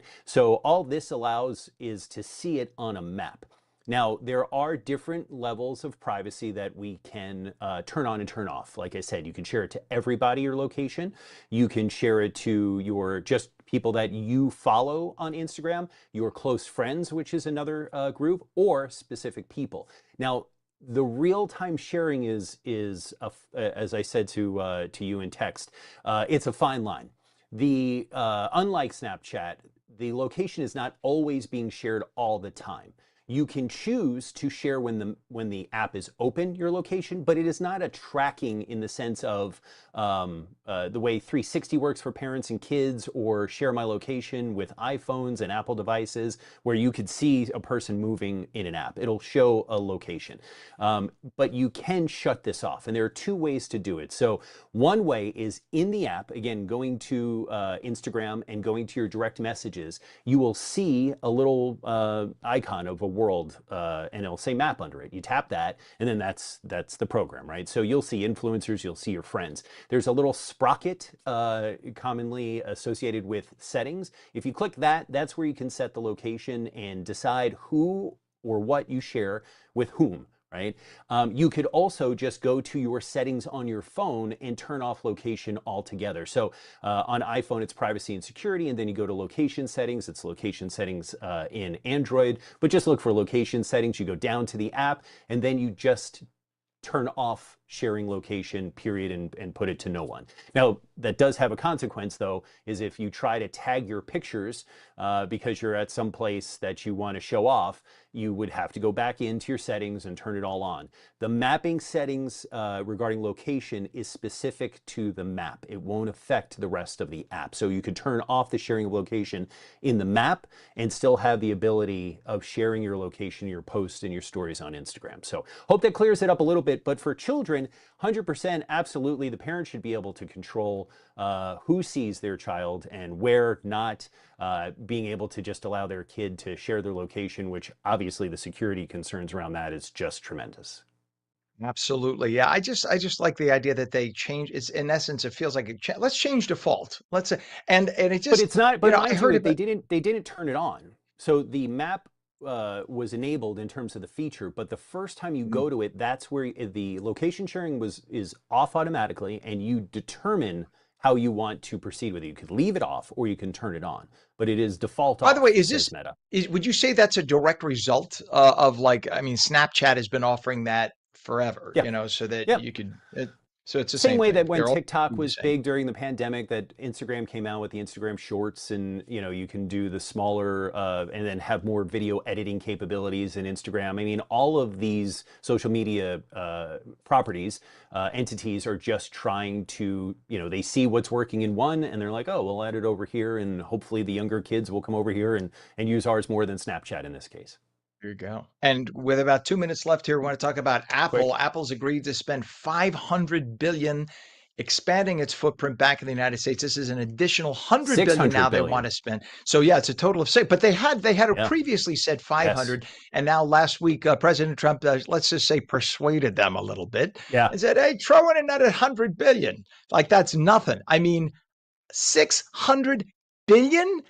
Is Yeah, in the any next company 4 years. spending So it that is kind of during money? the Trump administration, right? A lot of the talk around companies that are investing are to appease Trump, and then they'll, kind of back it off after he leaves. This is while he's in office. So it is a big deal. 100 billion. Now, I'm sure it has nothing to do with the 100% tariffs on imports of chips, unless you're building in America. So I'm sure it has nothing to do with that. But this supports over 450,000 jobs across all 50 states, plans to directly hire 20,000 people in the U.S., focusing on R&D, research and development, engineering, software development, and all that. Apple has launched the American Manufacturing Program, which is set to expand the U.S. supply chain, and they're partnering with Corning and Global Wayfarers America, Applied Materials. These are all tech companies. Corning makes glass, and Apple is investing $2.5 billion in Corning's Kentucky facility to produce all iPhone and Apple Watch cover glass in the U.S., alongside opening an Apple Corning Innovation Center. So it's a huge additional investment. And again, $600 billion over the next 4 years in the United States. And just so that people realize, when you talk about the jobs, that's 9,000 jobs for every single state. 9,000. And we're not talking little jobs. These are Apple Nope. jobs. Big Yep. jobs, big benefits, lots of money. This is a huge deal. I don't think enough is being made of that, certainly by legacy media. This should be shouted from the rooftops. Massive. And this is what it was in the beginning. When Apple started, it was all US, and they realized, hey, we could do it cheaper in China, or China, as the case may be. And then, but clearly, for those, and look, as a traditional conservative, people would say, we don't like tariffs, but this is one of the benefits of tariffs. It forces the hand of the big business people. Say, why should I keep producing it in China when it's going to cost me so much? I could just produce it here, and now I'll end up not having the additional money. But also, it's a concern for security, right? And Apple is building end-to-end U.S. silicon supply chain to produce chips here in America, along with TSMC in Arizona as a major partner. So during the pandemic, we were worried about whether or not we'd be able to get phones or supplies, parts, all that stuff. That obviously went with pharmaceuticals and all of it. But this is Apple's way of trying to bring some of this home so that we're not looking for parts from other countries. And if things escalate in any way, shape, or form, it's also protecting Apple's bottom line at the end of the day.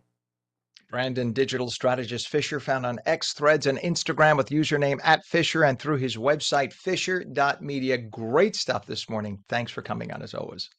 Thanks, Ken. You bet.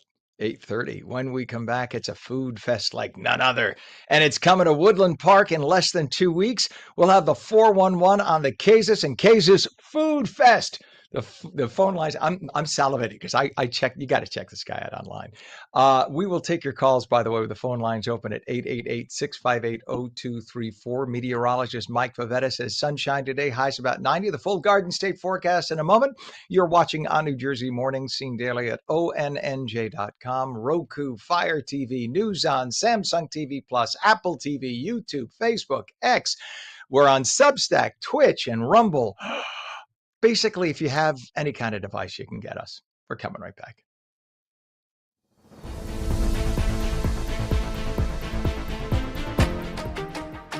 Hi, I'm Jeanette Hoffman, host of Energy Matters.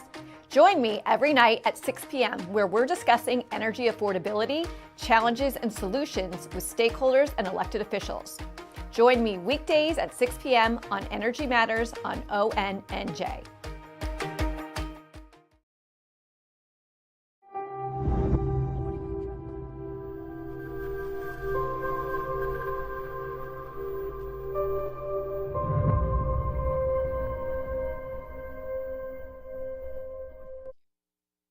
Well, hello there. Good morning. It is Monday, August 11th, 2025, 68 degrees at 8:31. I'm Ken Rosato. Welcome back to ONNJ Mornings. Lots of sun today, highs about 90. Meteorologist Mike Favetta with a detailed Garden State forecast. Mike, did I see right that we might have a couple of clouds this morning down in the southern part of the state, and maybe a few degrees less, but a little warmer and sunnier to the north? Is that right?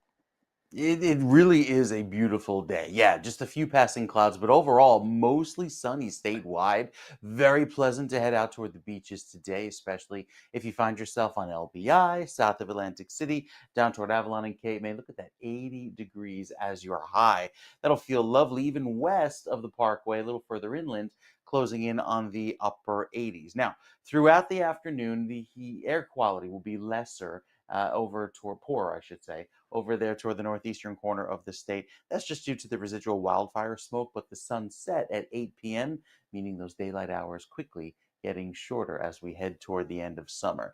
Clear sky around through this morning. We're nice and dry. Water temperatures warming into the mid and upper 70s, and high tides later on tonight. You'll actually run into the low tide today if you're out on the water this afternoon. With a mostly sunny finish to the day and a very pleasant feel, the only concern are some rip currents that could be at the moderate level because that wind coming in off of the water makes for a pretty gusty sea breeze by the end of the day. Could increase the chance of a rip current. This afternoon, highs climb into the low 90s up north. Look at that, upper 70s when that sea breeze kicks in down the shore. A lovely breeze off of the water into tonight. And tomorrow, do it all over again. Lots of great weather to enjoy. Maybe a little cloudier at the onset tomorrow morning down the shore, but we're back to sunshine by the afternoon. Then on Wednesday, you can clearly see that line march across the state. That's our storm front that will deliver not only some heavy rain briefly, but also some muggy weather that takes us into Wednesday night, clearing by Thursday. So it looks to be a pretty wet afternoon on Wednesday with those storms as they move on by. As the high pressure sits offshore, it'll keep us clear throughout Wednesday again. Those storms move in Wednesday afternoon, move out by the end of the day, and then Thursday clears out beautifully, nice and dry for the upcoming weekend. It stays clear into Friday and Saturday, and the weekend just keeps on looking great. 7-day forecast, lots of sunshine ahead, especially once we get beyond those early morning showers on Thursday, clearing for Friday and Saturday. Beautiful weather all around. A little warmer than usual with those 3 days in a row of 90 degrees or warmer throughout today and Wednesday.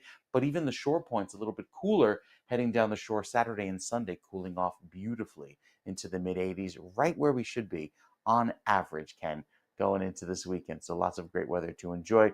Just have the one hiccup on Wednesday afternoon with the rain, and then that's it. We're clear sailing into the weekend. And how are we doing in terms of drought, right? Haven't we had sufficient rain to balance it off? We have had sufficient rain. It is a little drier recently. You can even see when they mow the lawns and they do Yeah. the landscaping. When they do the mowing operations on the side of the highway, you see a lot of the dust come up. So recently it's been a little bit drier, but it'll all average out. The reservoirs are nice and full, and that's what's important. That's so essential. We just take it for granted that God will provide, and Mm, God has been providing. That's a very good thing. All right, a little rain must come to get our sun. Thank you so much, Mike. We mhm. appreciate it. It is 8:35, and we have a temperature now of 64 degrees in northern New Jersey. It is 67 degrees in Trenton right now. And in terms of traffic, there is a lot of it. We have a crash on I-287 northbound by exit 1, which is US 1 in Edison Township.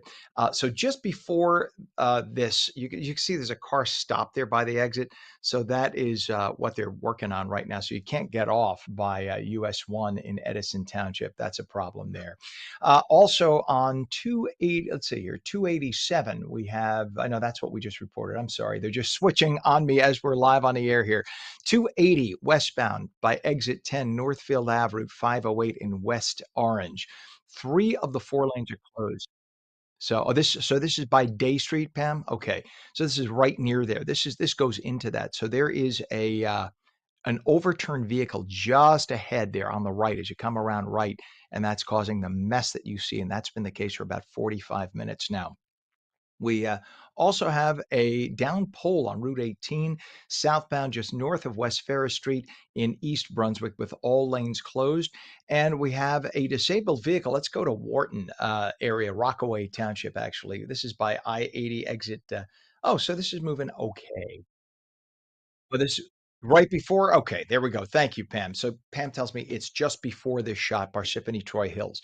That's where there's a disabled vehicle. So just before this shot, but we're just giving you an idea of the vicinity. So don't have every camera in every location, but we get as close as we can. Your approaches to the Hudson River right now, it's 10 minutes to cross over in the Holland Tunnel or the Lincoln Tunnel, and the GWB approach 8095 upper and lower levels now flowing beautifully after some earlier problems on the upper level. It is 8:37. Kaiser's Food Fest is coming to Woodland Park Saturday, August 24th.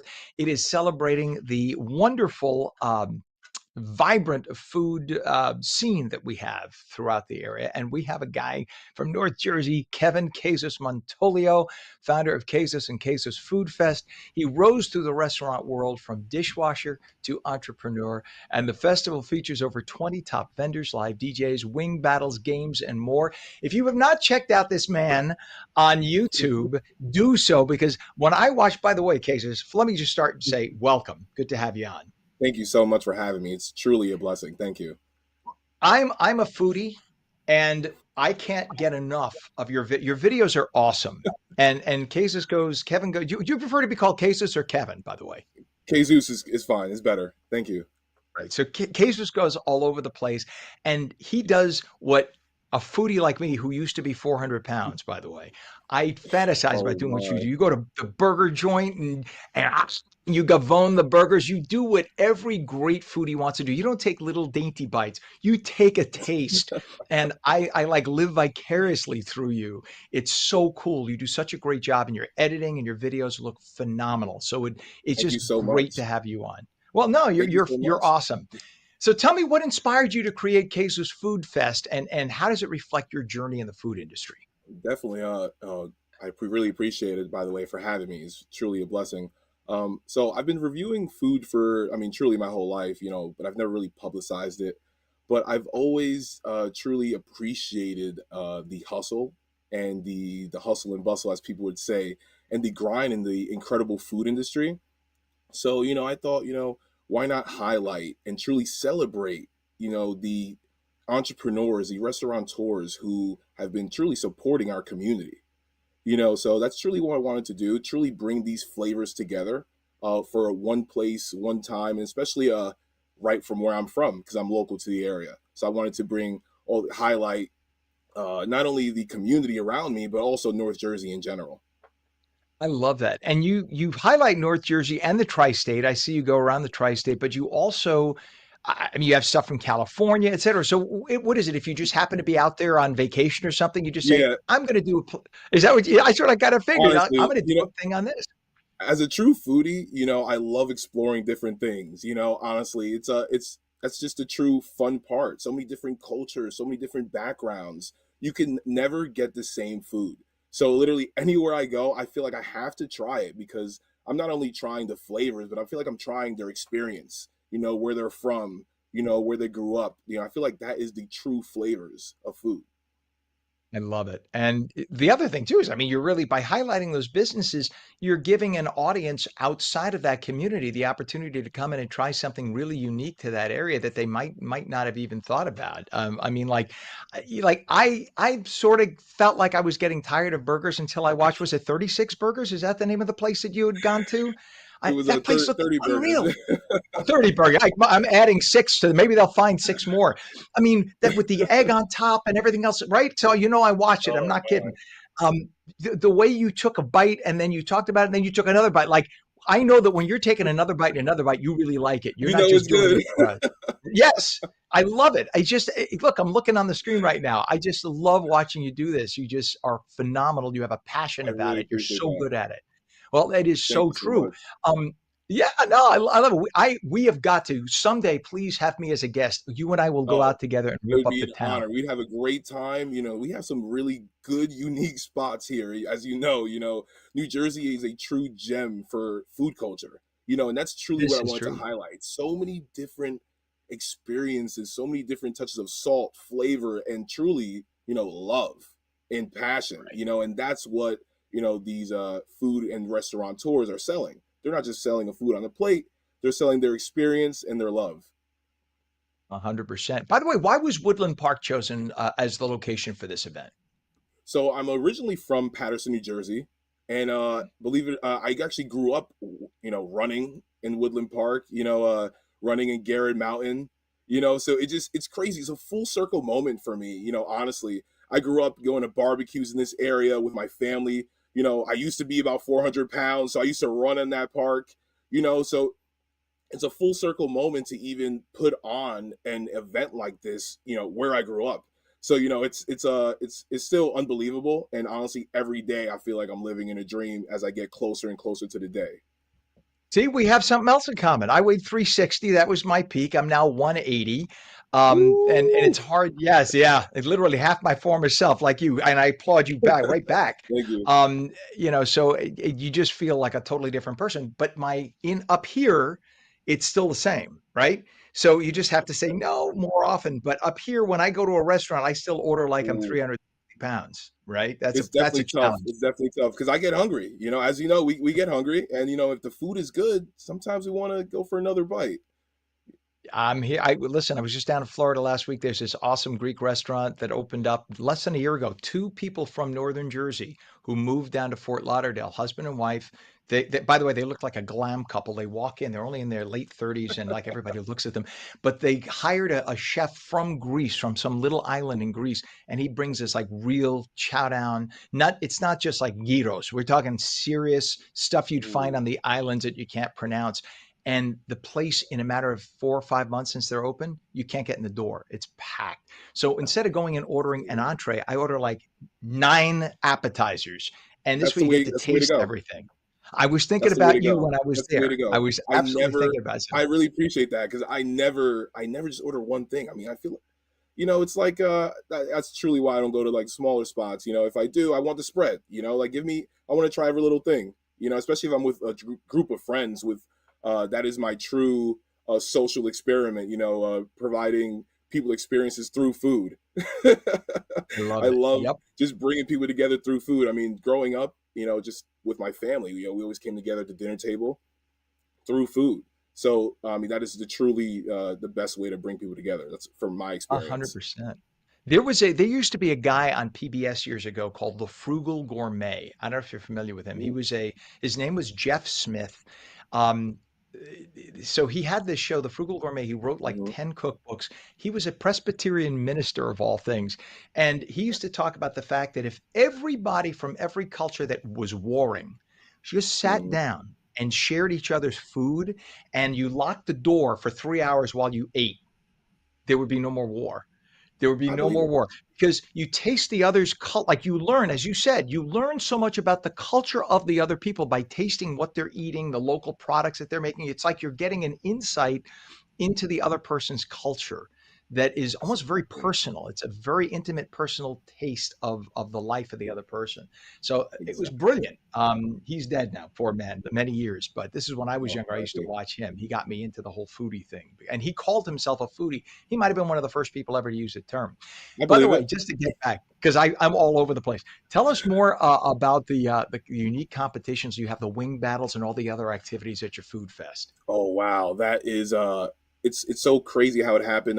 So the wing eating competition is sponsored by truly what we all believe is the number one wing spot in North Jersey, New Jersey, which is Blue 42 right here in Elmwood Park. They have about 180 wing flavors, which no one has. And not only that, every time they cook the wings, it's to perfection. So it's like the consistency level with the 180 flavors is crazy. But I wanted to really, like I said, this is a community event. I wanted to also highlight more community events. Not everyone can truly join the festival and become a vendor, but I wanted to see how I can invite more people in.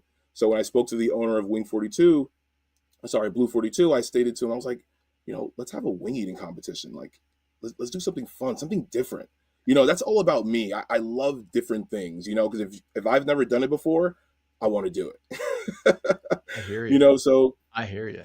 we thought, why not bring, about 10 to 15 people together on a stage, chow down for the first ever Blue 42 wing eating competition at the Jesus Food Fest. It's going to be a madhouse, live DJ music, just hyping up the crowd, just bringing that environment. That's going to be a true exciting hour I of love that it. wing eating competition. And we're also having a taco eating competition that's sponsored by Speedy Way Tacos, that is a local to Paterson, New Jersey. It's going to be however many tacos you can eat in under a minute. It's how fast you can do it, how just stuff them. We just wanted to bring something different, something that we've never really seen before. Something new and exciting to the community. And it's like, why not over food? And I know many people love seeing people eat food. No, 100%. And by the way, one of the places that stands out in my mind, and we're really running a little long now, but I just one Mhm. of the places I wanted to mention before I let you go is there was a Peruvian chicken place that when you crunched on you bit into that chicken leg, the crunch sounded like you were eating potato chips. I've Oh, never heard. Was it Peruvian? it's a couple of those. I mean, I had a decent amount of. Oh wait, was it in Patterson? Yes. Yes. So was it a fried chicken? Yes, it was. So that was in it's called Dr. Pica Pollo, I believe. That's in Yes. Patterson, New Jersey. Yes, it was literally chips. Unbelievable. They must do something. God, they probably dry the chicken in the fridge overnight or something like that It has because to be. the crunch was sick. Exactly. I love getting that story aspect too. How do you prepare your meals? How do you really set it all up together? Because you can really tell in the presentation. And truly on that first bite is how you can tell with the crunch. 100%. And because nobody wants soggy chicken. Nobody wants soggy chicken. No, Nobody. Even I'm not chickens don't going want there. soggy chicken. Jesus, We'll bring what that. is your website for more information? Definitely would appreciate if everyone goes on to kzeus.com for more information, not only on the food festival, but on myself and also the platform that we are creating together in the community. This is just the beginning, something that's new and exciting, and it's only up from here. So I just really am grateful for the platform and the appreciation. So thank you. New Jersey is very blessed to have you. Kazu's Food Fest will be held on Saturday, August 24th in Woodland Park. Check out the website. Check out his YouTube videos. Kevin Jesus Montolio, founder of Kazu's and Kazu's Food Fest. Thank you for joining us this morning. Please promise me you're going to come back again. Oh, definitely. We're gonna do something together. We have to. I have a good spot for you. We're going to get back up to 400 pounds, one chip at a time. I love it. All right. Jesus, have a great day, man. Thanks for coming on. Thank you so much for having me. Have a good one. You too. And Pam, because I'm running so late here, my fault with food. You to put food in front of me, forget about it. Let's go to meteorologist Mike Favetta with the full Garden State forecast. Mike, are you salivating like I am right now? I'm checking the calendar to see if I'm available that weekend to head out to Woodland Park. So cool. You mentioned about the drought before, so I wanted to quickly touch on New Jersey is not in a drought, which is good, but the past month has been abnormally dry. So here's the state. No shades of yellow except up in Connecticut and out on Long Island. However, over the last month or so, there has been a pretty dry period for especially the western corner of the state where it's showing up in yellow. Obviously, some areas of green that had the heavier rainfall with those flooding events and especially down the shore. But if you look at the rainfall deficit the last 30 days, very dry as we kind of enter the harvest season now over toward Trenton, Mount Holly, and even down toward Medford, upwards of 4 inches of a rainfall deficit over the last month. But again, doesn't mean we're in a drought, just been abnormally dry for the last month or so. Northeastern corner of the state, warm and dry today with a comfortable level of humidity. It's not terribly hot this afternoon. And with the air quality currently looking okay, the air quality gets poorer by the afternoon, especially in the northeastern corner of the state. We will watch the tropics to see where this storm will go, likely to be named Erin by the end of the day or into tomorrow. That's our next named storm in the tropics, and then see where it goes beyond that. Our forecast is for abnormally hot weather out west here in New Jersey. We'll see some, again, above average temperatures going into the middle of the month, and with the rainfall to be average, it's looking, if it's dry now, it stays dry in the future. The only rain we have on the board is coming in for Wednesday afternoon. That'll clear out by Thursday, leading to a drier and beautiful weekend ahead. It looks very pleasant for the week upcoming, again, with the exception of one day with that rain on Wednesday. And then even down the shore, cooler with clearing on Thursday. Beautiful weather down the shore as well this weekend with highs climbing into the mid-80s. So great weather ahead, Ken, for a lovely week. Just have those thunderstorms on Wednesday to look forward to. And then beyond that, clear sailing into the weekend. All right, Mike, thank you. We have 64 degrees right now, northern New Jersey, 67 degrees in Trenton. And New Jersey's film and television scene is busier than ever with cameras rolling from small towns to big cities. The most recent big name project, Happy Gilmore 2 with Adam Sandler, awfully nice guy, by the way, filmed right here in the Garden State. Local businesses and restaurants welcomed the Hollywood crew, creating a buzz that was as exciting for residents as it was for the economy. And joining us now is John Crowley, who is the executive director of the New Jersey Motion Picture and Television Commission, to talk about the productions underway, the community seeing the spotlight, and why the Garden State has become such a go-to destination for filmmakers. John, welcome to ONNJ Jersey Mornings. Good to have you on. Ken Rosato, thanks for having me on. But wait, before we get started, where were you yesterday? We had a giant food truck festival in my town, 19 different food trucks. We do it every August, and we got another one coming up in October. So I want to see you there. We had empanadas, Cuban food, German food. It was across the gamut. You would have had fun. Years. I would have absolutely chowed down on the Cuban food because I lived in South Florida. I still live part-time in South Florida. That would be amazing. But so you'd have a ball. We're right on the water. I love it. I love it. And by the way, Adam Sandler, when I worked for ABC for Channel 7, Adam Sandler used to live in the neighborhood. And he used to walk by in front of the studios while I was live on the air in the morning and have one of his kids up on his shoulders, and he would have them wave. We would have him come in. Just the nicest, most down-to-earth sweetheart of a man. Bless his heart. So New Jersey's film industry. You know, he's everywhere with his projects. Yeah. And when he stops into a restaurant or a deli or a bakery, people are taking pictures. And part of what we don't always talk about with film production is that people put these on social media. And then all of a sudden, these bakeries, these delis, these restaurants, the diners, are exploding because people are like, I want to go where Adam was. And so film tourism is something that is really growing in the state that a lot of us can benefit from by having all these productions here. So now, New Jersey, a lot of people forget the fact that Thomas Edison, one of the first studios in the whole world, was right here in New Jersey, right? This was the epicenter before there was a Hollywood. And we have Netflix building its mega studios in Monmouth now. That's going to be huge. So this is really the new place. It was Hollywood, then it was Georgia for a while. Now it's New Jersey. It's back to Jersey. What is bringing everybody here? You. Well, so there's five, I think, basic reasons why production is coming back to New Jersey in a big way, and I'll give you those numbers in a second. But I think for your listeners, what's interesting, like you said, so Thomas Edison invented the Black Maria, which was basically the cameras and the gear to be able to make motion pictures, but he was charging a tax to use his gear, right? It was a licensing fee, if you will. So the early filmmakers were like, we don't want to pay Thomas Edison for his gear, so they ran away as far as they could. And when they hit the Pacific Ocean, they hit Los Angeles, they hit Hollywood, and that's where they stopped. And that's where the film industry, as we know it, the modern film industry, took root again. But what's fascinating to me is that with the governor and the legislators, it's really bipartisan support of the tax incentive program. We've been drawing production back. There are 35 states with these incentives. We've been drawing production back to where New Jersey has been typically number 7 or 8 on the list of busy production hubs in the United States domestically.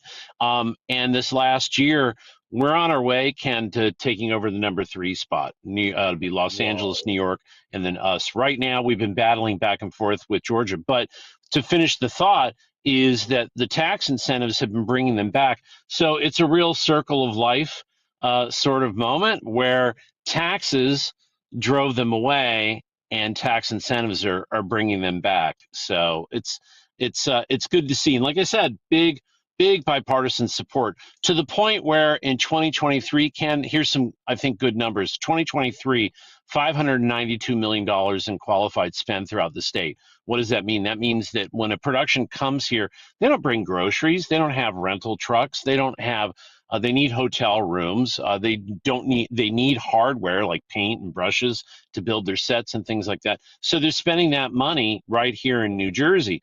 Last year, 2024, a big boom for New Jersey, $810 million in qualified spend. So it's a 37% increase. And when we look at Los Angeles, New York, Georgia, Alabama, Texas, Louisiana, our biggest competitors, with the exception of New York, which was stagnant, all the other ones are down. So we're the only state in the top 10 that had, an up year, 30%. And that means with it too, that there was an uptick in jobs. So we went from 16,000 crew hires in 2022, 17,000 in 2023. We had, and thanks to Happy Gilmore too, who played a big role in this, we had 30,000 crew hires in New Jersey. So that's why we do it. It's the qualified spend, get them to spend their money here when they're here, and hire our people while they're here. That's phenomenal. And I think a lot of people forget the benefit of being wedged between two of the largest cities in America, New York, the largest, and Philadelphia in the top 5. So you have that epicenter of educated experience. You got I went to NYU Film School. That's where I went. I went to Tisch School. So you have one of the greatest film schools in the world located in Manhattan. But many of the people I went to film school with, they're from New Jersey. So like me, I live in New Jersey, right? So you have this pool of talent right here that's massive, and they're all looking to work. So it's great that we have the industry growing so quickly here. Would you say that the film boom? There's five basic reasons, Ken. There's 5 basic reasons I think why we get so much work. And the workforce that you're talking about is 100% correct, because productions, when they come to a state that might not have a lot of experienced crew, they worry about, well, if there's more than 1 or 2 productions going on, are they going to be able to support me with an experienced crew? And so I always say to them, when they say, I want an experienced level Los Angeles crew or an experienced level New York crew, I say 40% of IATSE union members and the Teamsters live in New Jersey, and they And I got to don't cut want to you right there. go on a bridge. John, I got to cut you because we got 20 seconds left of the whole show. I was an IATSE Oh, member, by the way, for years. We're going to have you back. We got yeah. to talk more about this. John Crowley, Executive Director of the New Jersey Motion Picture and Television Commission. You are awesome. We're blessed to have you in our state. Thank you so much, John. Oh, thank you. You bet, my friend. Have a great day. And that does it for ONNJ Mornings. I'm Ken Rosato. Check us out again tomorrow morning starting at 7 a.m. Have a great day.